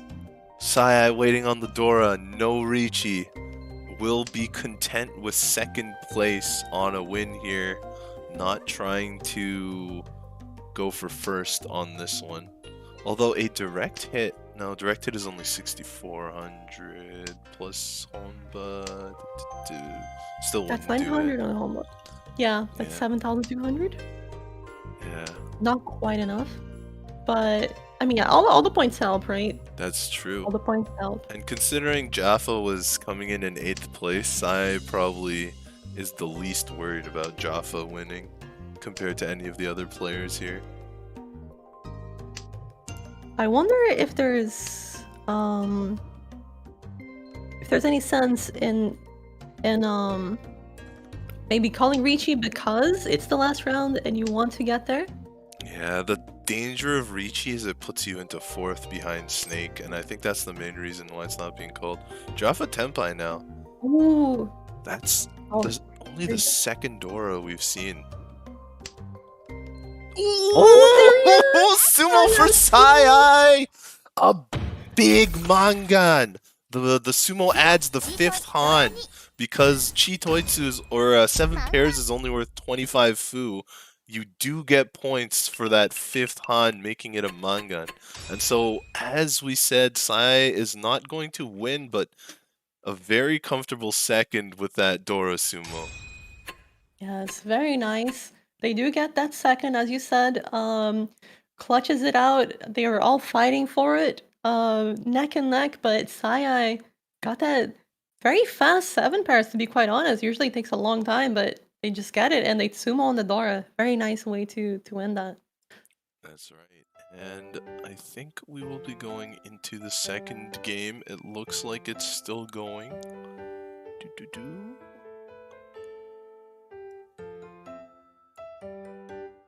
But that was quite a way to end the first game. This one's already in South 4, so we're again in a tense situation with Johnbo as the dealer now. Johnbo sitting in 3rd place. Not looking at a very big hand right now, but when Ricci is on the table, Uradora are never very far away. 2 of their outs are still in the wall, only waiting on that 8, so let's see what happens. Yeah, we'll see. It's quite tricky here. Yeah, They do have the dealership, so they don't have to win it all in this hand. that's right. And I think Dingmate may be convinced to play the 8 so, but it looks like no. Dingmate is folding their hand, so I doubt they will be convinced to play the 8 so at this point. Okay, not quite yet. Ooh, Yeah, the grabber finds one of them. But the grabber also folding with that 5-pin discard from the very heart of their hand. Gets another of it. That's the last one. That's it. There's none left in the wall. Someone has to be convinced now. And there's no more chance to sumo, so it will have to come from one of the players, either from your left or to the right. And see if Jumbo can make it. But either way, yeah, I don't think anyone else is winning this. And so they will get to continue their dealership regardless. It's not a very big hand, so it could be possible that the Noten penalty ends up being more points. That's true, that's true. Although, as the dealer, I think you usually yeah. would rather win it, just because you get 1.5 times. The Honba are not worth anything, so they won't matter, but that's it'd right, still it's all be correction. decent. Yeah, especially on a sumo, that would be at least a second Han for Jumbo, and then of course Uradora are never far away, but it's not gonna happen this time. Actually, does Ding have a safe tile left? The 9-mon looks pretty safe. Oh, they drew a safe tile there, so that gets them out of this situation. I actually think they didn't have a safe tile left. That was going to be a tough situation for Ding. Yeah, so no one even dares to try and get them by. They just simply accept their fate, and they're just waiting for this next hand. So we'll see. That's right. Jumbo, not bad here. Not great, but not bad. 1 Dora. The grabber also has a Dora, but has a decent shape to their hand. Across the table, Tim is down in 4th here, and that hand does not look like it's going to be the comeback. But there's potential for pairs or triplets, so I could see a way out for Tim to get some big points. On the left, Ding looks like they could run away with a very quick Tanyao, an all simples hand, open called. Let's see. Yeah, we'll have to see. Speaking of open hands, it does seem like it's a bit tricky for Jumbo to open up their hand if they wanted to get a quick repeat. That's right. Looks like the doors are coming off too, so it might be harder to make a high value hand. That is the third pair for Ding and the fourth pair for Jumbo. Let's see if we have any sort of maneuvers. Okay, not going for pairs. Jumbo may be trying to go for an open hand for speed, for calling, and for a dealer repeat. Yeah, I do think that's wise. They have their work cut out for them. I don't remember what position they went into this, but I mean, more points always better. That's right. That is one of the most true things in Mahjong. The grabber is making a similar maneuver here, cutting the 9-man from one of their shapes, kind of, to try and go for that all simples, that Tanyao, and it's kind of working for them. They are one away. Yeah, one away. They can get that 4 or 1, preferably the 4 of bamboo, right? I think to lock in.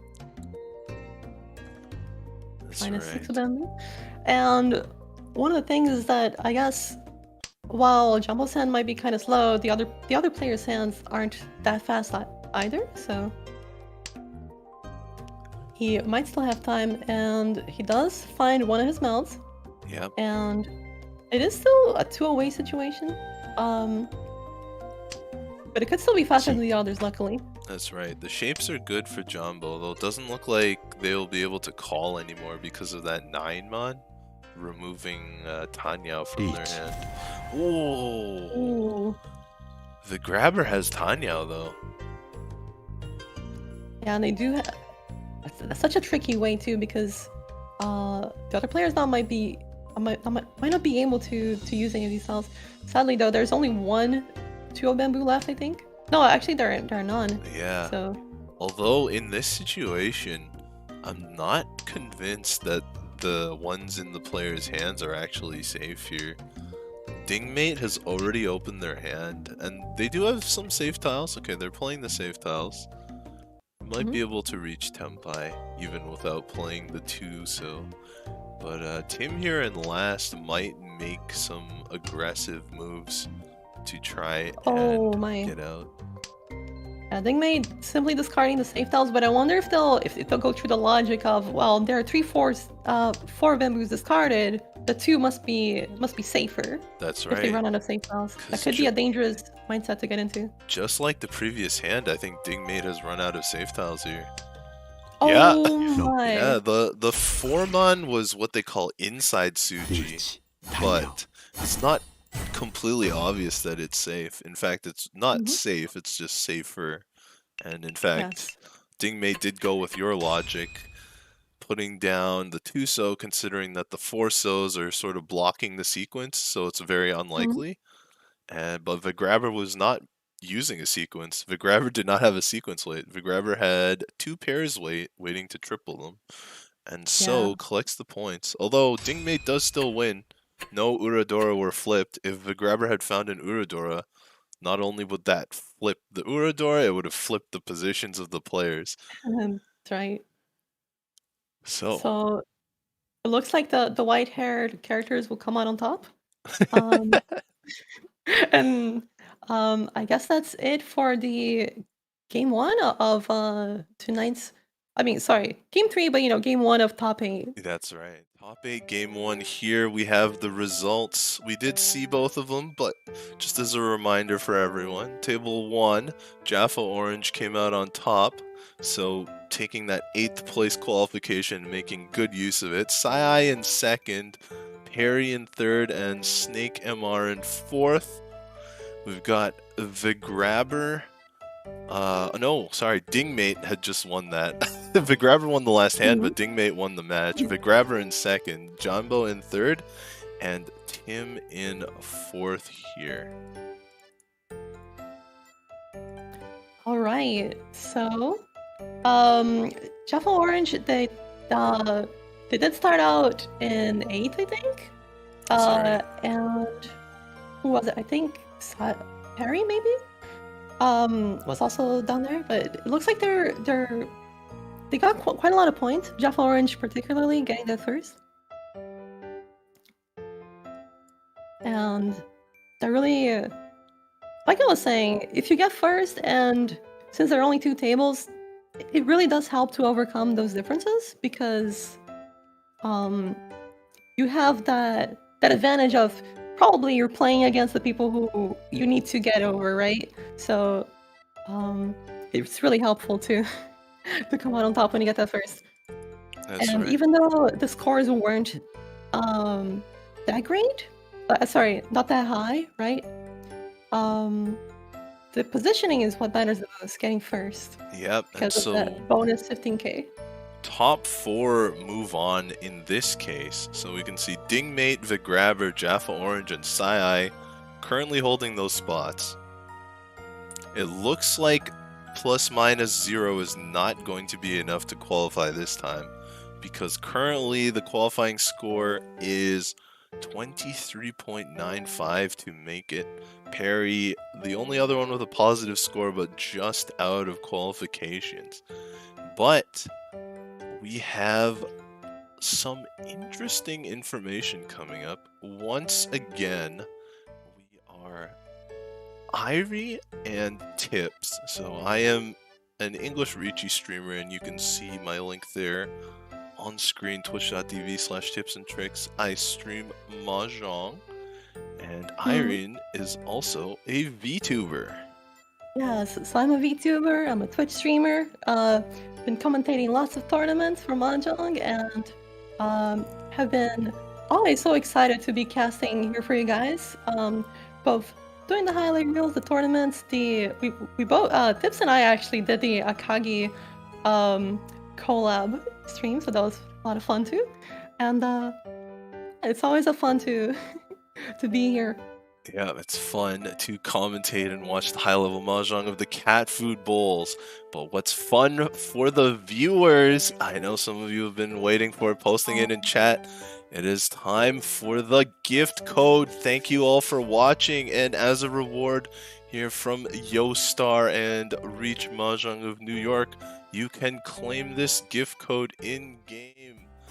Here it is on screen. So, as a reminder, instructions, click the setting gear, go to others, gift code in your client, and input this code.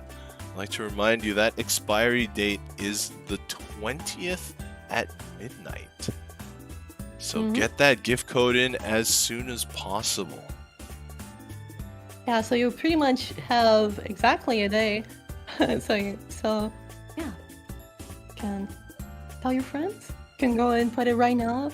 And also, we will still have some the last match of tonight, which I imagine will be super exciting. They always put on a show for us. That's right. We're not over yet. But the code, hopefully we'll see it too soon, but it's X13CP9F3KZR9. You can see it on the screen there. So very exciting. It's a surprise.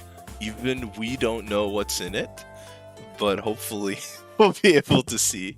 Maybe you guys in chat can let us know.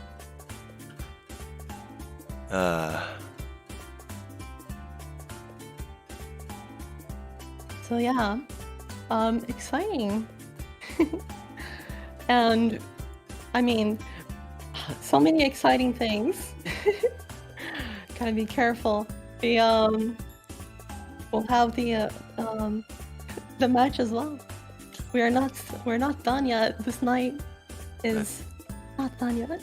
That's right. The top 4 have not been decided, but in the meantime, while we have a little break for our top 8 players to cool down, Crow did talk about his favorite emote earlier on the night. Do you have a favorite emote?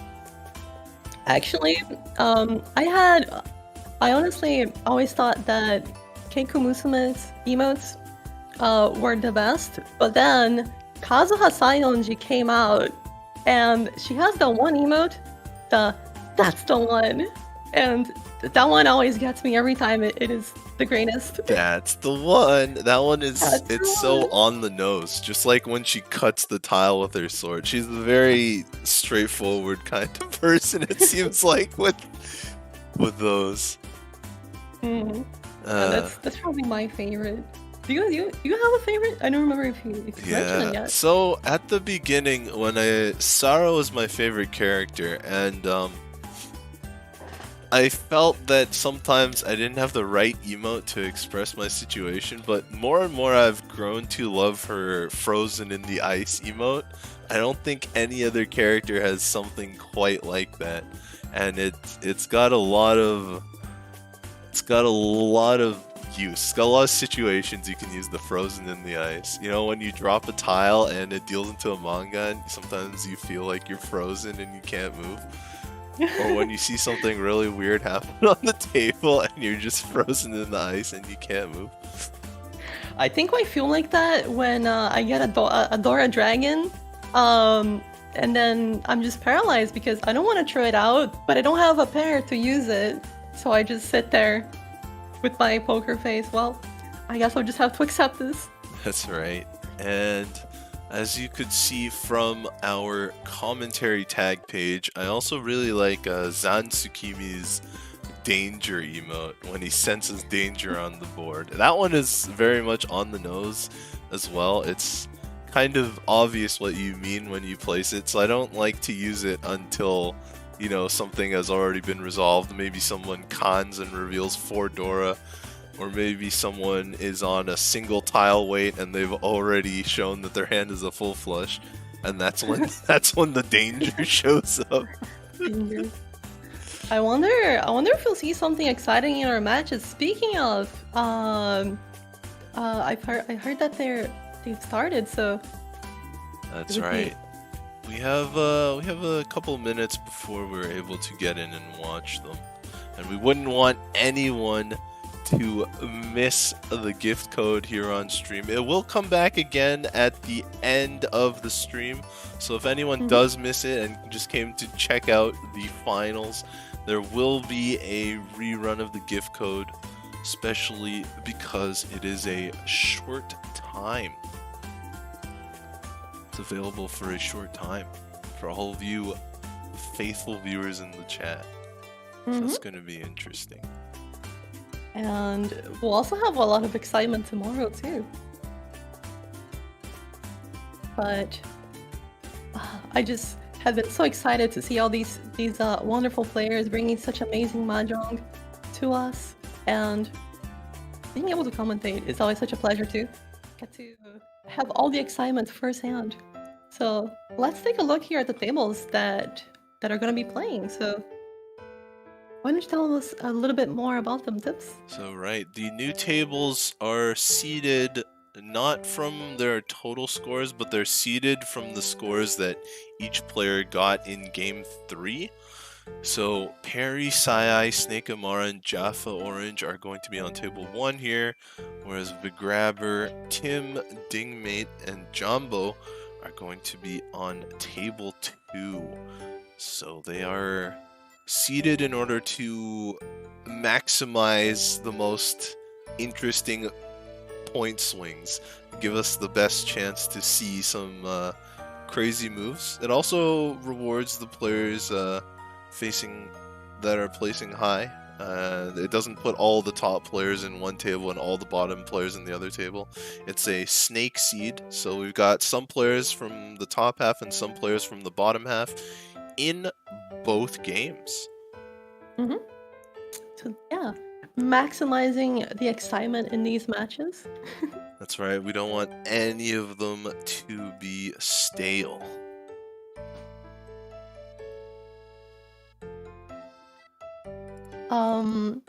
And I guess now is the most critical moment in this of the night, right? Because they're gonna be competing not only for the match but also for the whole thing, right? They're gonna be trying to get into the top 4 so that they can play tomorrow. So That's That's right. going to be exciting. We have the scores here as well. Just before we get into the match, we can see Ding, Mate, and Sai are positive while Jumbo and Tim are negative. And on the other table, we have 3 positive players, whereas Snake is the only one negative. But the games have begun, so let's check them out. All right, I'm excited. Let's see. All right, so Dingmate's going to be the first dealer here.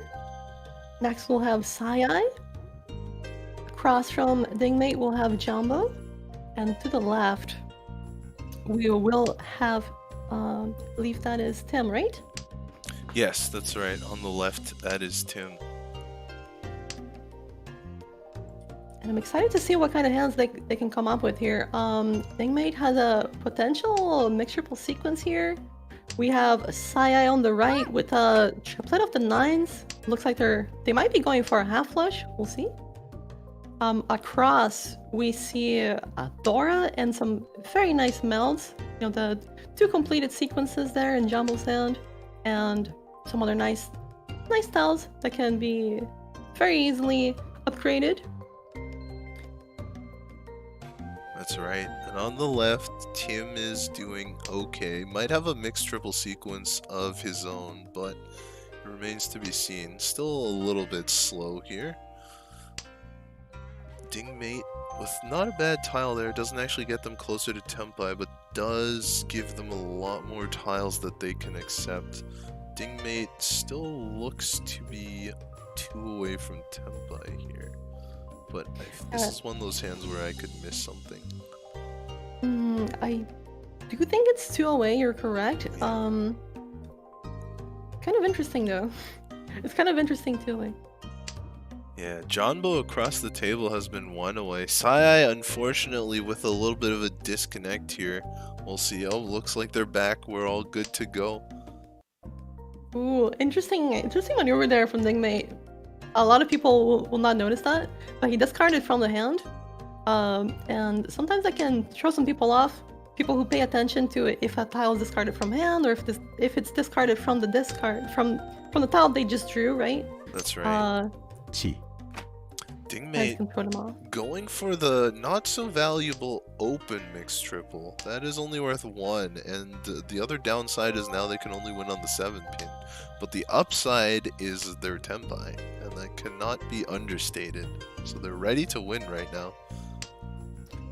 Yeah, the big thing about waiting for the big value hand is that if someone goes Reachy before you, suddenly you're in a very tough situation, right? Because you're going to want to push your hand, but you may end up dealing in instead, which is the exact opposite of what you want. Just being... That was quite tricky there from Tim. He did draw an overflowing 7 pin there, so they could have very well just dealt in. Oh, with that Reachy, Tim might be even less willing to throw the 7 pin. Yeah, indeed, it kind of scares Tim into holding the 7 pin. So Ding, kind of unfortunate. Kind of unfortunate for Ding in this situation that Jumbo reached, scaring everyone from throwing the 7 pin. There are none left in the wall, so Tim is going to have to discard his because Jumbo's in Reachy, which means Ding cannot get it from Jumbo. And so this 8 bamboo is not safe, but Ding looks like they're gonna push anyways. They maybe just want to have the control over the game. They just want to try and win this hand instead of folding. And that's an interesting choice. It can be quite dangerous, especially in East 1. You don't want to start off with a disadvantage, but looks like they're fine for now. Yeah, that 4 pin will not deal in, but of course it could deal into the Reachy, so Tim does not want to throw it. Plays a safe tile. Ding still pushing, trying to Still pushing. keep their dealer turn alive. Looks like it. Dora. Ooh, but this is the Dora. Do you keep your Tempai for the what, 500 points or so, or do you throw it away? And it does look like they'll throw it away this time. That's right. Ding not going for it this time. Jumbo waiting on the 4 or the 5 mon. Difficult weight to get from other players and was unable to sumo it either. But They did get the no 10 penalty points, so on to East 2 with Sayai as the dealer. Sayai's got a nice Tanyao hand here, looking at some decently filled shapes. The chance to call, we'll see. The one issue being the 2-3, so only one side of that is Tanyao. Jumbo does pair up the 5-pin, but has 4 honor tiles that are singled out. 3 now with that discard.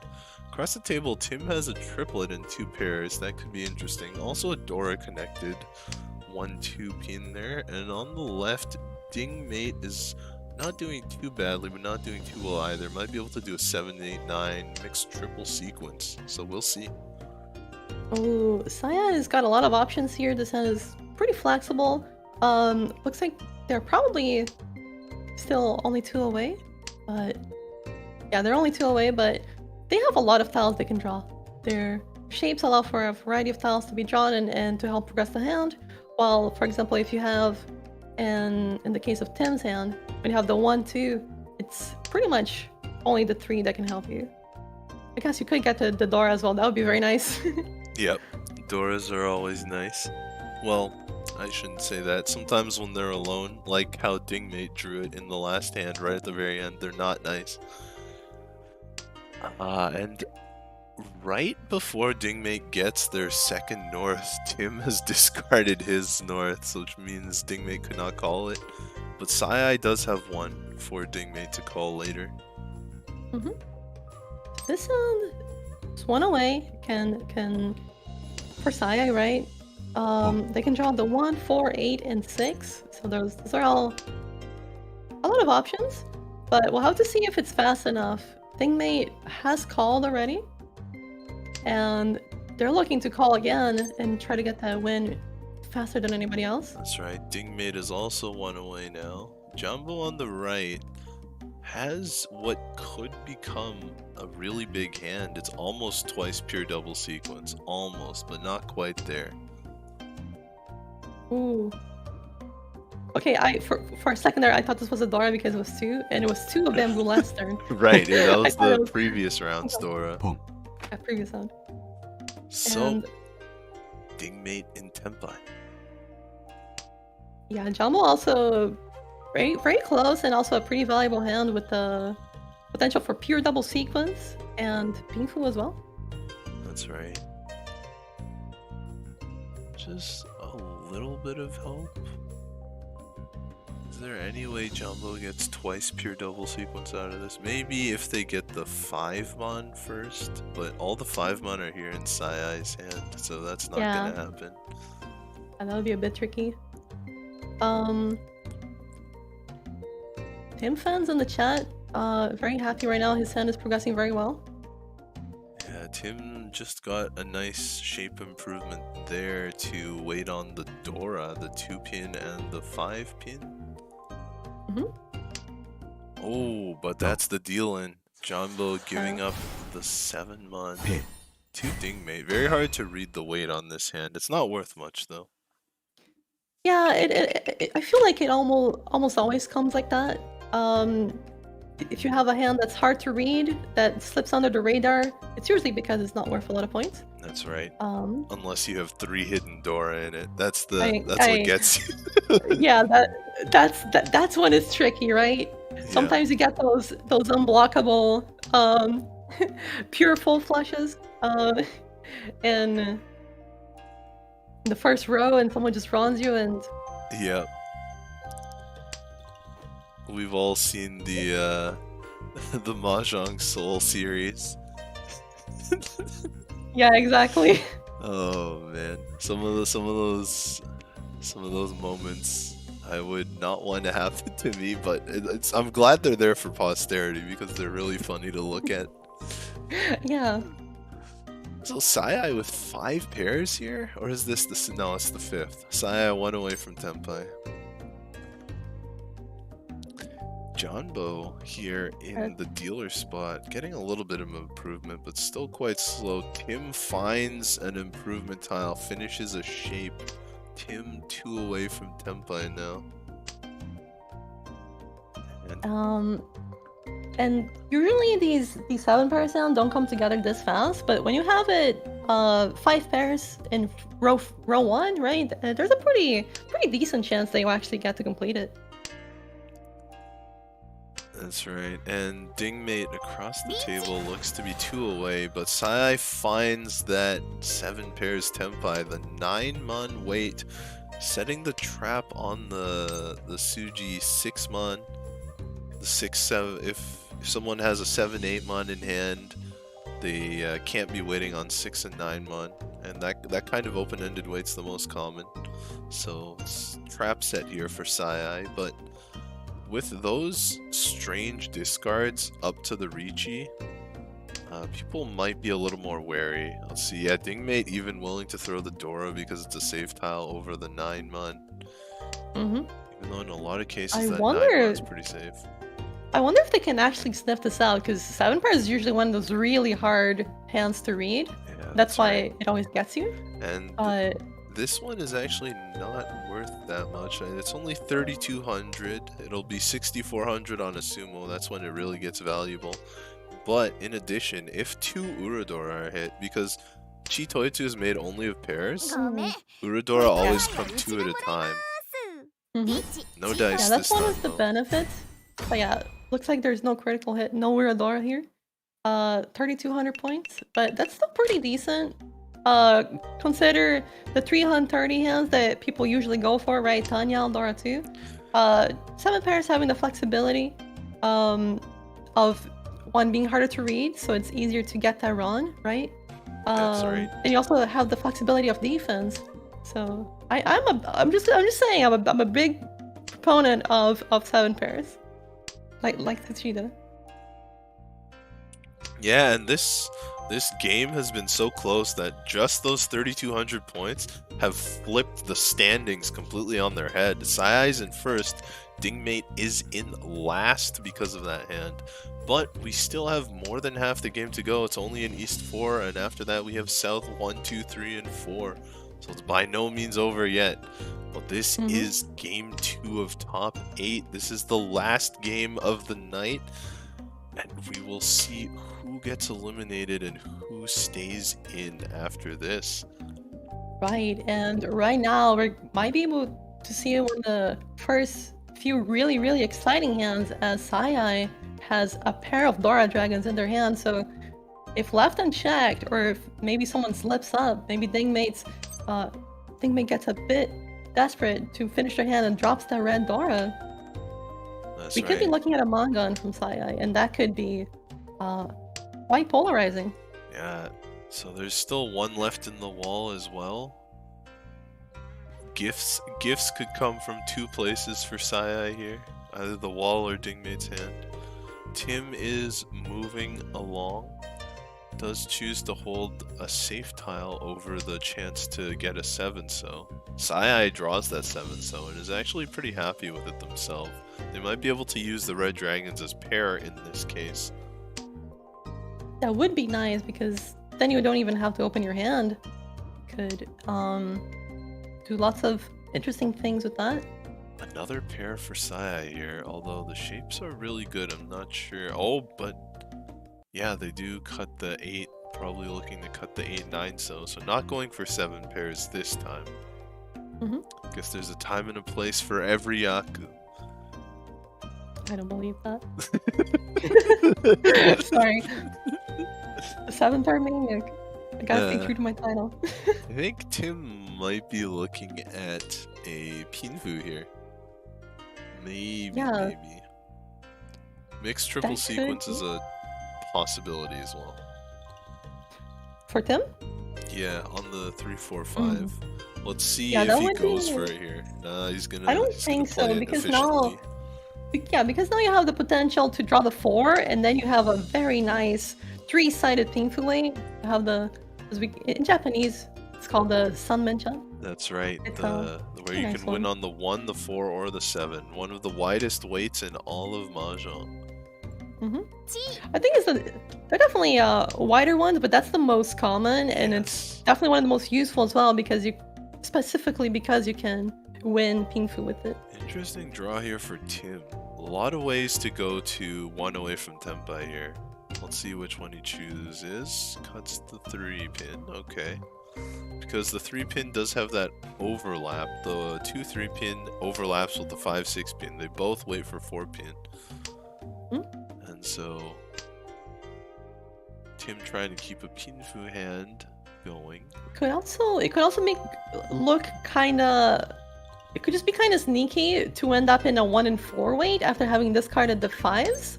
So maybe that's what they could be going for. Perhaps. Still that last Dora in the wall somewhere. Dingmate still has not released his either. Yeah, and it looks like Saya is committed to the Red Dragon. Either way, they want it. Because without it, it's very hard to win. In fact, I don't know if it's even possible. Oh, and that is the wrong side of the weight. No Yaku for Saya here. They will have to win off of a Khan maybe, or off of the last draw of the wall. Those are the two long shot Yaku that you that you go for when you have no Yaku. Or they might also just take Tempai. They are already winning. But I'm sure Saya would like to cash in those 2 Dora. I mean, by all means, I would love to see a con into a win here. That would be quite amusing. We have seen it before, and in fact, we have seen it at one of the finals, which was definitely interesting. Tim might just win here. Oh, No. the sneaky! He Yeah. doesn't even have to wait a turn, and in the last round as well, they got to keep their dealer. It's only 1,500 points, but Tim gets to keep it, so... Yeah. Tim another did have a dealership. chance to reach E. He had one more draw, but he chose to stay silent because usually on that very last turn you don't really expect to get the win. And in fact, Dingmate might not have discarded that tile if Tim had reached. So Tim does get the 1,500 there. Tim's still, well, now in second, still behind Sai though. This game is so close. Yeah, no one is above 30,000 right now. What a game. Usually when we see some of these matches in ladder, or it doesn't go over 30,000, we get the extend, but in the tournament rules, I don't think we even have those. That's right. South 4 is South 4. Whatever score you have is your score. I'm a lyricist.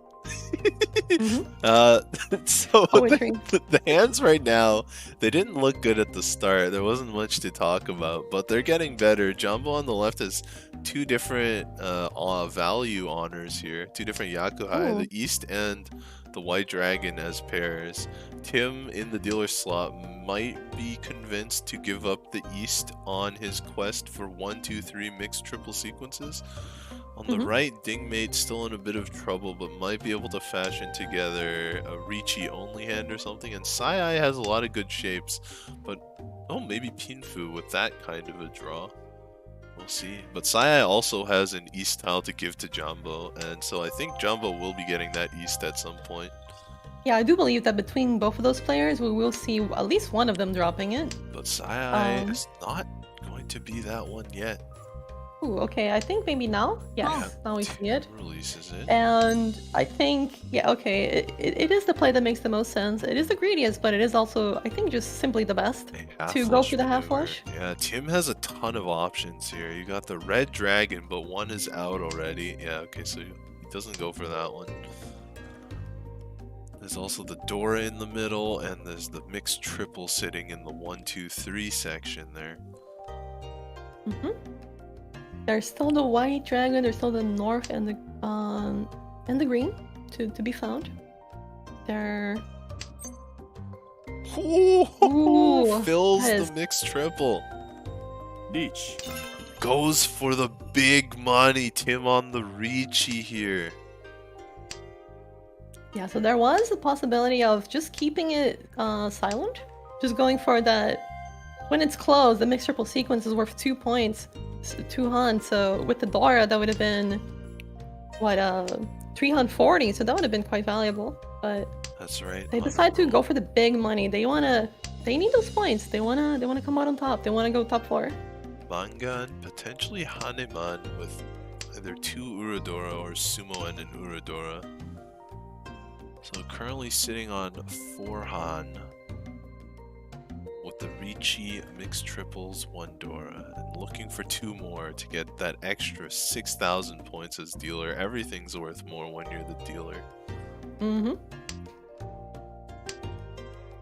And now it's a matter of time. If Tim can get this sand, they will be.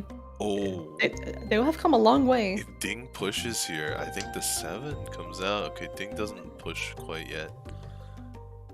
The other thing is, we don't see any red tiles on the table, which means they're all on the wall, which means Tim has a really good chance of sumoing this. 21 tiles left. Up to 3 of them could be that 7, so some of them may be in the dead wall, but it's not the indicator, so we don't know where they are. It's true. There might, since it is connected to the Dora, people might be less likely to toss it, and right. we know Jumbo would not be tossing that. Most likely, I don't believe.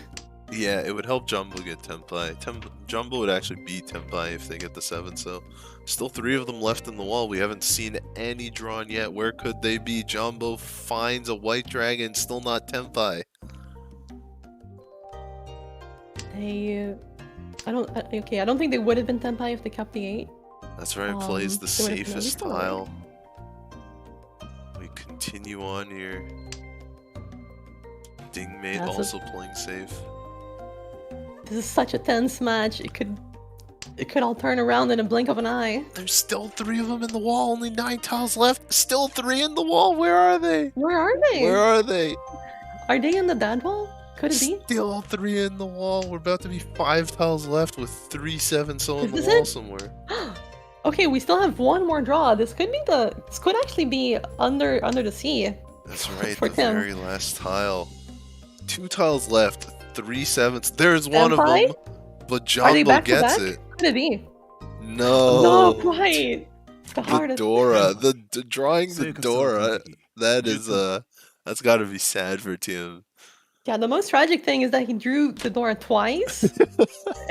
And you really cannot blame someone for calling Ricci on that. But if they had called Ricci on the Dora, can you imagine that? That's That would have right. been such a big hand. That would have been wild. But unfortunately, 2 7 so left in the wall, and the one that did come out was drawn by Johnbo instead of Tim. Johnbo, continuing with their luck, they've got 4 pairs. One of them is the Dora, and because it's the red dragon, they have the chance to call it and get a Yaku that way as well. Tim not doing too badly, might make mixed triple sequence, but it's still about 3 away from Tempai right now. Yeah, it's really from Tempai when you're facing red dragon pair in hand. It's gonna be hard. Yep, it's gonna be difficult. Tim had the chance of going for mixed triple sequence open with that 4-pin call, but denied it. It's still pretty far away right now.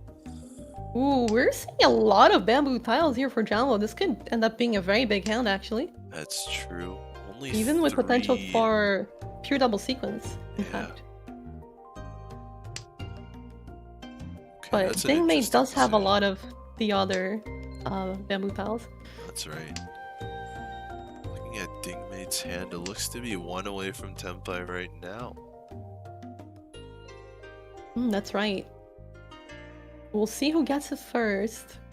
Still, though, I think Dingmate would be hard pressed to push here. Is that one Ooh, of the Tempai? wait a second. I think that is one of the Tempais, but I'm having trouble. Um, yeah, it is. Cut but the also- 5, so... Yeah, But the thing also is, this looks is 1 good. away from twice pure double sequence. They don't decide to go for it, but that would have been pretty interesting to see. That's true, that's true. But this is plenty good as well. And yeah, that red dragon is not going to be discarded, I think.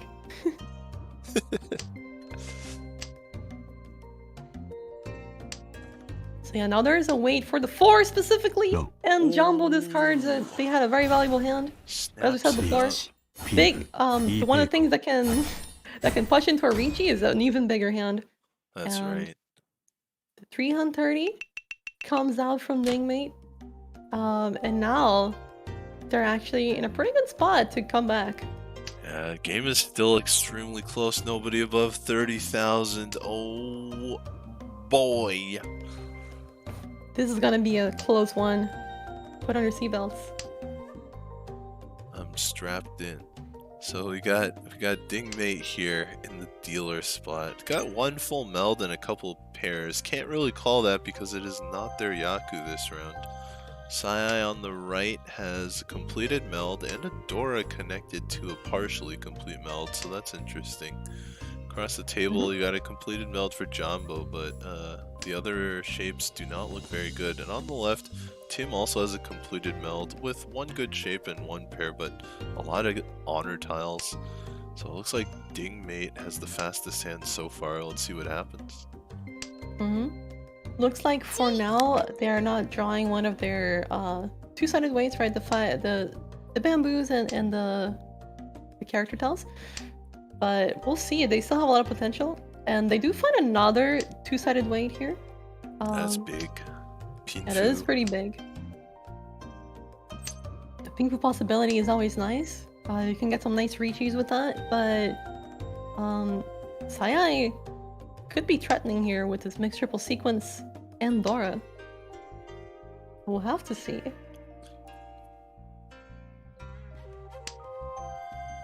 Yeah, it's a small hand, but they're already in the lead, and I think they can make top 4 even if the scores ended like this. I think they would make it through. So Sai just needs to advance the game without having any monstrous changes occur. And a mixed triple sequence sound sometimes can be just that. Sometimes it can be hard to defend because you don't know from what side it's coming from, right? What suit you can expect the run to come from. It can be hard to defend. Yeah, you can see Jumbo hitting their own. Is that mixed triples? It's possibly mixed triples for Jumbo. One side, the 4-mon is mixed triple sequence for Jumbo. And it is still chance to as hit well. it. No Ipatsu. We continue on. Yeah, we don't have the Ipatsumo, the usual combo that gives you big hands. Yeah, Tim might fight this. Tim is 1 away and does not have that many save tiles to go off of. In fact, I think Tim might be out of save tiles already. Although if Sai cuts this 3-mon, that would give Tim 2 more save tiles. Let's see what happens. Sai cuts the save tile. Oh, it's not Ipatsu, but it is Sumo, and that's going to be a Mangan. At the very least. Next triple sequence, reach Pink Futsumo.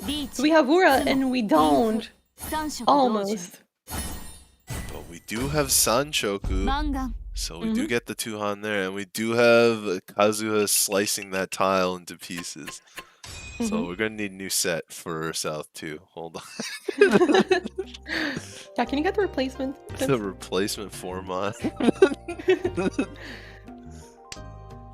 That has got to be one of the coolest effects. I don't think we've had something quite this big of a decoration. It's always nice to see.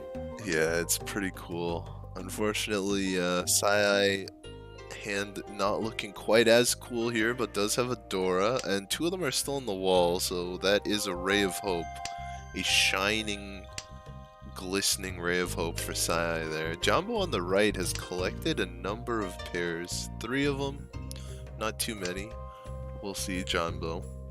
Across the table, Tim is doing decently with a full meld and a pair. Some good shapes in the middle there, but also that isolated Dora. Could be a shining ray of hope, or it could be a hamstring. Let's see, Tim might even get pure straight out of this, and Dingmate on the left got a lot of pairs. Dingmate might actually have a good argument for 7 pairs on this one. We'll just have to see what they draw, because I mean, you can't really force 7 pairs. That's right. You just have to see how the game's how the tiles, the gods of the tiles are feeling. That's right. Sai now has 2 completed melds and some really good shapes for a Tanya and all simples hand here. Though they would have to discard Dora. I think that's giving them some hesitation. Yeah, they even cut the 5-pin instead of cutting Dora. Want to use that Dora. Same thing for the south. Usually you might see self-discard, but being afraid of the double self is a very real fear. That's right. Although South player discards South here, so maybe Sai will also discard South. Yeah, I think at this point we might see it. There it goes. There we go. Red Dragon comes out. Most of them are already on the table. Oh, the Ray of Ooh. Hope connects. Now it's twice as shiny, twice as bright. Yes, the 2 shiny tofus are here for Sai. One away from Tenpai. Jumbo with a really long 1 to 7 wait there. 1, 2, 3, 4, 5, 6, 7 man. Could be interesting. Whoa! Tim is 1 away from the pure straight as well, but we'll have to discard Ooh. that Dora, and Sai is ready to gobble that tofu up. Yeah, that would be quite threatening. Yeah, if Sai gets the Tenpai before Tim discards it, it's gonna be very difficult. Especially if Sai does a silent Tenpai, a Damaten here. Ooh, a Without silent reaching. Tenpai on the 5 and white would be Yeah, quite something. that would Quite be- something. Because it's a Furiten because We of have the a- 5 pin. Yeah, but we have another white dragon pair in That's Tim's hand, right. so This is solid. oh, yeah, he can simply replace his 1/1 pair and get 2 extra hun. And we'll just have to see. This hand could go all the way to a really big hand. But we do have Jumbo declaring Richie now, waiting on the 2 and 7 of Bamboo. Yep, There they are 2 did, tiles left for the self draw. they did get Tanya there, so that's interesting.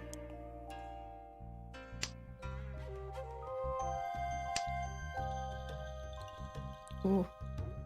Tension. Oh, Sumo!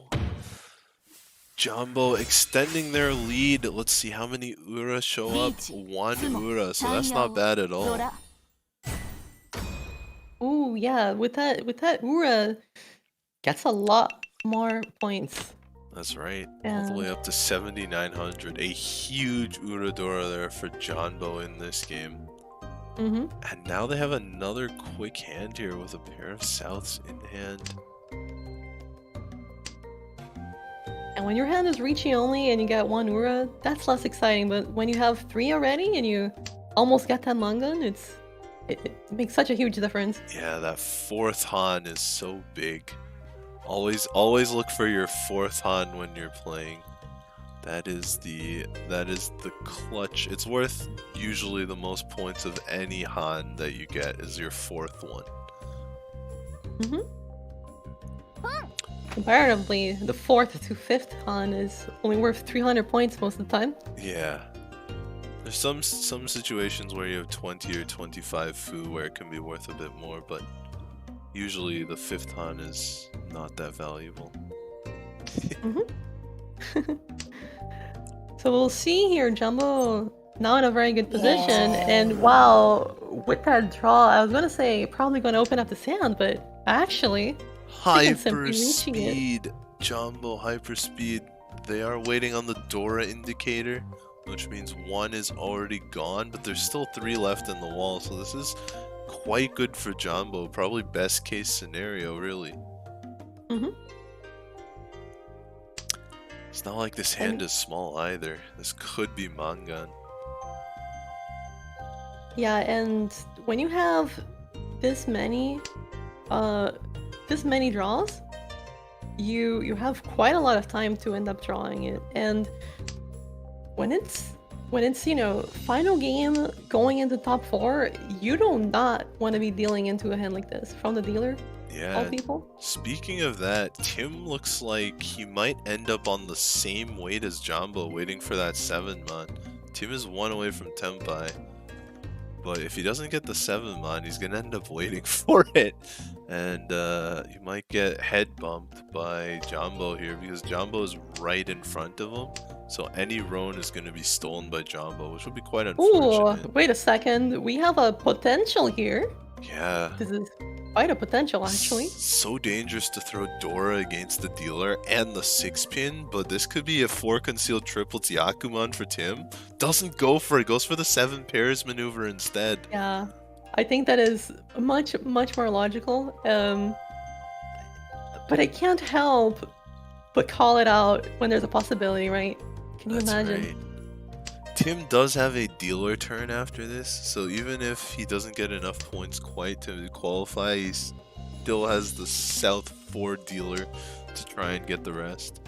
This is going to be very tough though. In fact, Tim is going for a fold, it looks like. Yeah, this might just be too much pressure. Yeah, there's only 10 tiles left. That would have been a decent draw, but not for any of the big hands. Yeah, that's right. It looks like it's just going to be a fold. It was... Oh my! They actually would have drawn it. But there's still 2 7-mon left in the wall. Where are they? 4 tiles left. 2 7-mon. Ooh, are we gonna have the same situation? That's right. Ooh. No, not this time! I mean, we do have it on the last dealer draw actually, and that is gonna be a Mangan. That's right. Found Because of the Ura. critical hit, the Uradora. Like, find it. Mangan. Actually, that would have been Mangan regardless, but still. Yep, that's right. The 5th Han not doing anything in that situation. Yeah. But My mistake. Jumbo has so many points right now. It's gonna be tough. Yeah, Jumbo with such a massive advantage, and I believe didn't they actually really need those points? Let me. Yeah, I look. believe they came in at 7th Yeah. into top 8. They so were This is very welcome. just before game 2. They're at minus 2.6, so they were in 6th overall. So they do need those points. Unfortunately, Tim needs them more at minus 7.9 going into this game. But Tim does have the last dealer. Ding and Sai were plus 35 and plus 24 respectively. So this could make for a very interesting showdown.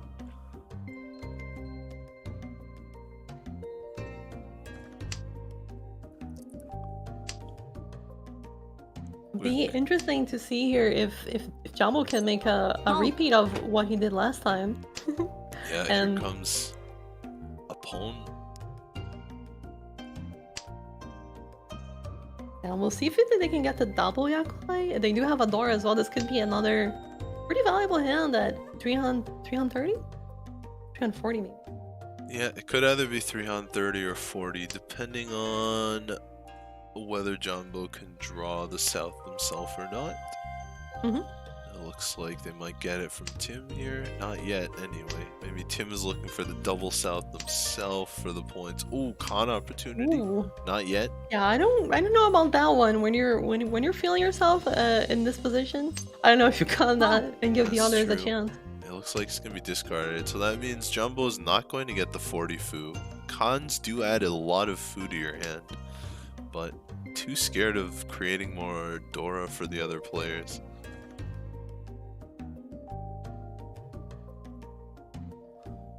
Tim is looking to be 2 away. Yeah, Tim is 2 away. But Jumbo is Tempa here. Across the table, Dingmate also looking to be 2 away, but that door is going to be very difficult to discard. We'll see if Ding goes for it. Oh, doesn't even get the that's cool. chance. And Jumbo's running away with this game. Now, Dora. Big points. A big dealer turn here. Onto the second repeat and already at 54,000. And another Yakuhai pair, the South pair, shows up in the hand. Wow. But this hand is even beyond just a simply Yakuhai because the shapes are also good as well. Yeah, that's right. Jumbo has the option to use the Souths as pair here. It would be Riichi only, as we said before. You can't have a Yakuhai pair for your Pinfu hand, so it wouldn't be Pinfu. It would just be Riichi. And Jumbo might not even reach. He might just sit and wait for Sumo because of the points that they have right now. But on the other hand, Jumbo has been in the spotlight, but Dingmei has a flashy hand here. They already have plenty of good shapes. They have the door too, so this could be something to watch out for. We'll see how the hand develops. Yeah, that's right. Dingmei also not looking to really have any good Yaku, so in order to cash in on the Dora, we'll also probably have to Riichi here. We'll see. Maybe Dingmei can get Pinfu with a little bit of luck. Sai on the left moving very fast for a Tanyao Pinfu hand though, with one Dora involved. Maybe mixed triple sequence with that draw? We'll see. Are they willing to go cut the 8? No mixed triple sequence. They're playing maximum efficiency. Best chance at getting Tenpai. Gotta go for that efficiency. Oh, sometimes you gotta go for the points actually, but that's true. Efficiency is quite important as well. Yeah, Sai was in the top 4 going into this game, so maybe they think that they are safe if they can pull in a second, and they might be right. But because second is only a +5 bonus points or UMA at the end of the game, they would still get a negative score if they came second with like 20,000 points, for example. 20,000 second place is even 0. Oh my god, Jumbo finds Tenpai. Does not Riichi. They cannot roam because, as we said, no Pinfu with a Yakuhai pair. So if Dingmei throws this 6-pin right now, they cannot win. Jumbo will have to sumo. I wonder what Jumbo's waiting for. Maybe they're simply considering, hey, I don't have to win. Maybe if I sumo, maybe I'll take it. But there's also a lot of value in simply getting to Tenpai at the end and seeing if you even want to keep it, because you can simply pass the game along and try to win with 50k. That's right, they're trying to avoid disaster here. And of course, the more they win, the more rounds they have to play here, which means more chances for other players to win large hands. So maybe they're thinking about that. Nope, does finally go for the Riichi. The call from Sai must convince them that there's a threat on the table that needs to be extinguished. And this is such a good weight as well. When you're waiting, I mean, there are 3 types of Ryanman, of the 2-sided weight, right? When you're waiting on 9s, on 8s, and on... Ooh. And the safe tile against the Riichi turns out to be not safe against Sai. So Sai takes a small amount of points, gets an extra 1,000 points from the Riichi, but puts them in second. And now we are left with the final deal of the final match. We've got Tim in the dealer spot looking to make a large comeback here, already coming in at 7th place out of the 8. Needs a huge hand here because they're in 3rd right now. They do have a pair of East to help them out, but the table is not looking kind to them because the other players have extremely fast hands. These hands are crazy across the board.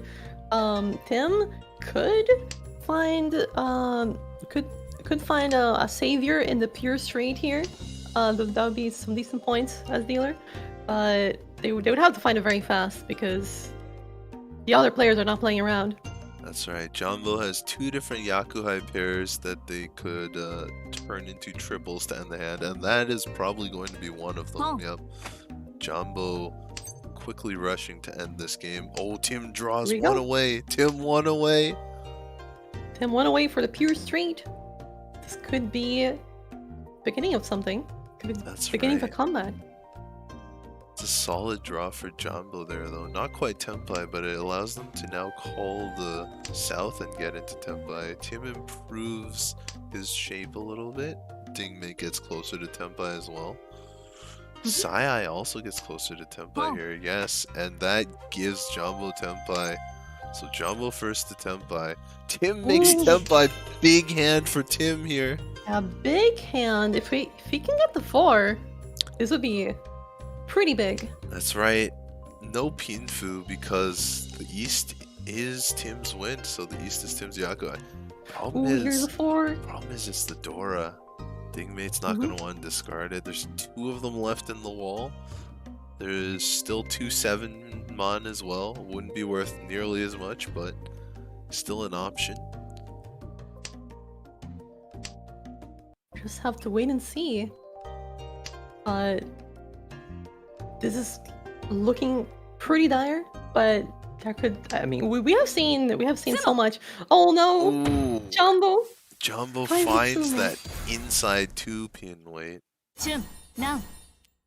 Yes, so looks like that would be it for this game and for the matches tonight.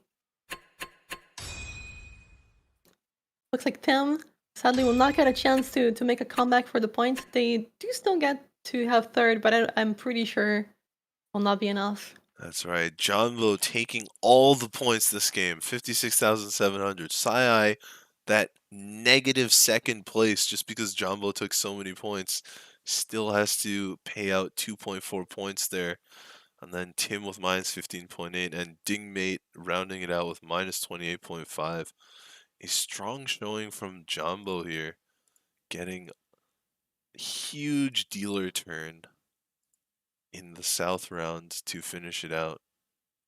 Yeah, Jumbo with a very impressive showing there, getting so many good hands back to back, and not only that, drawing it themselves so that they can win with Richie, and getting the win, right? So that's pretty lucky, but they did also play extremely well.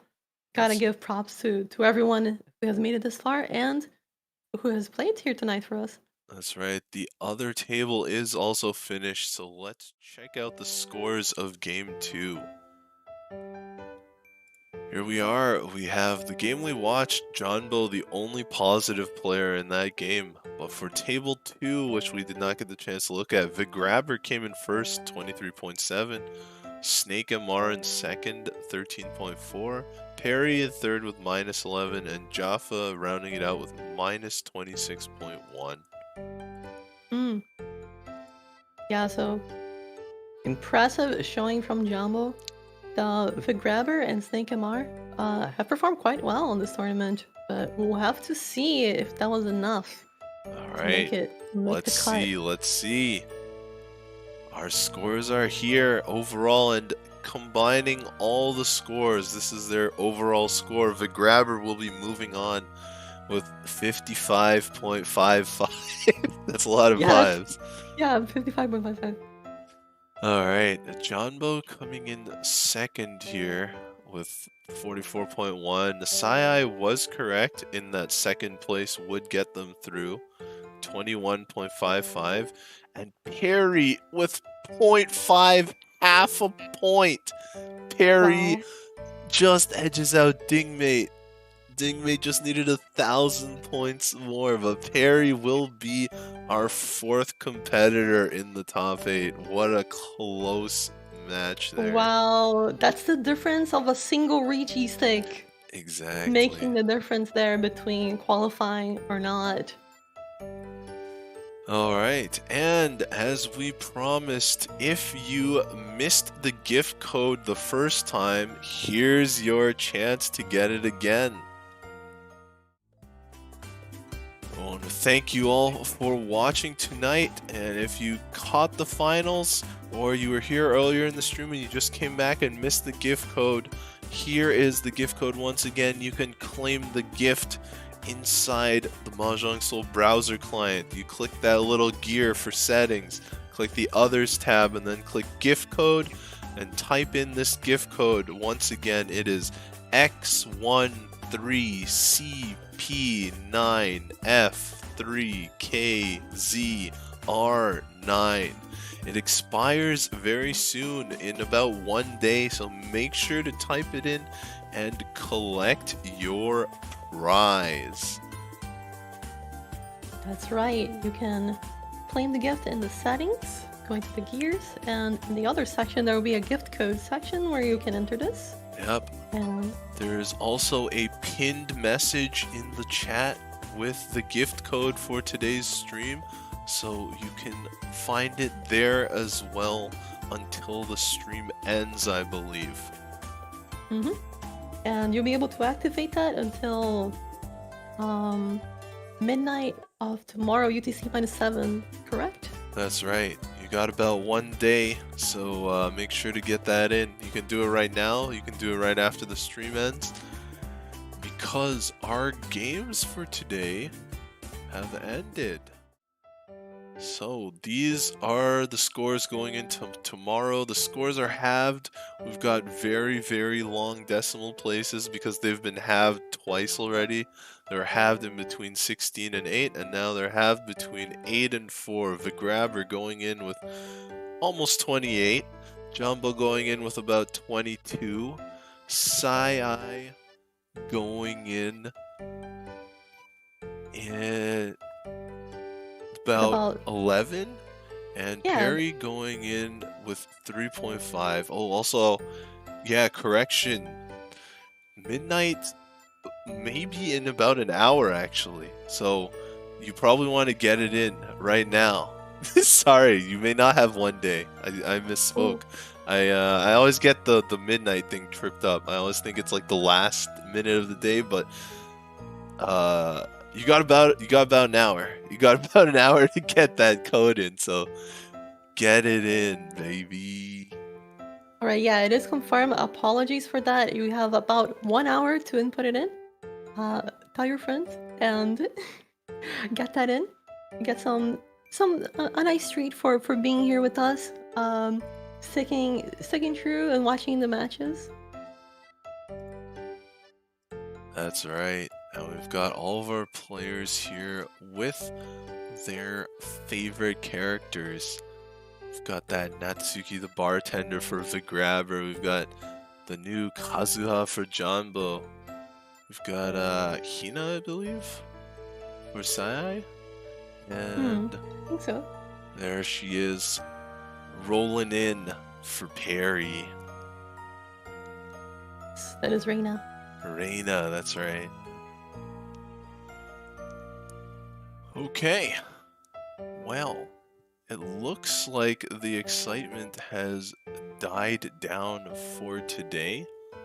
But it is still pretty exciting for tomorrow because these are all relatively new players, I believe, right? I don't think they've been That's right. this far in any Catfood Bowl Minor, so of course, congratulations to them.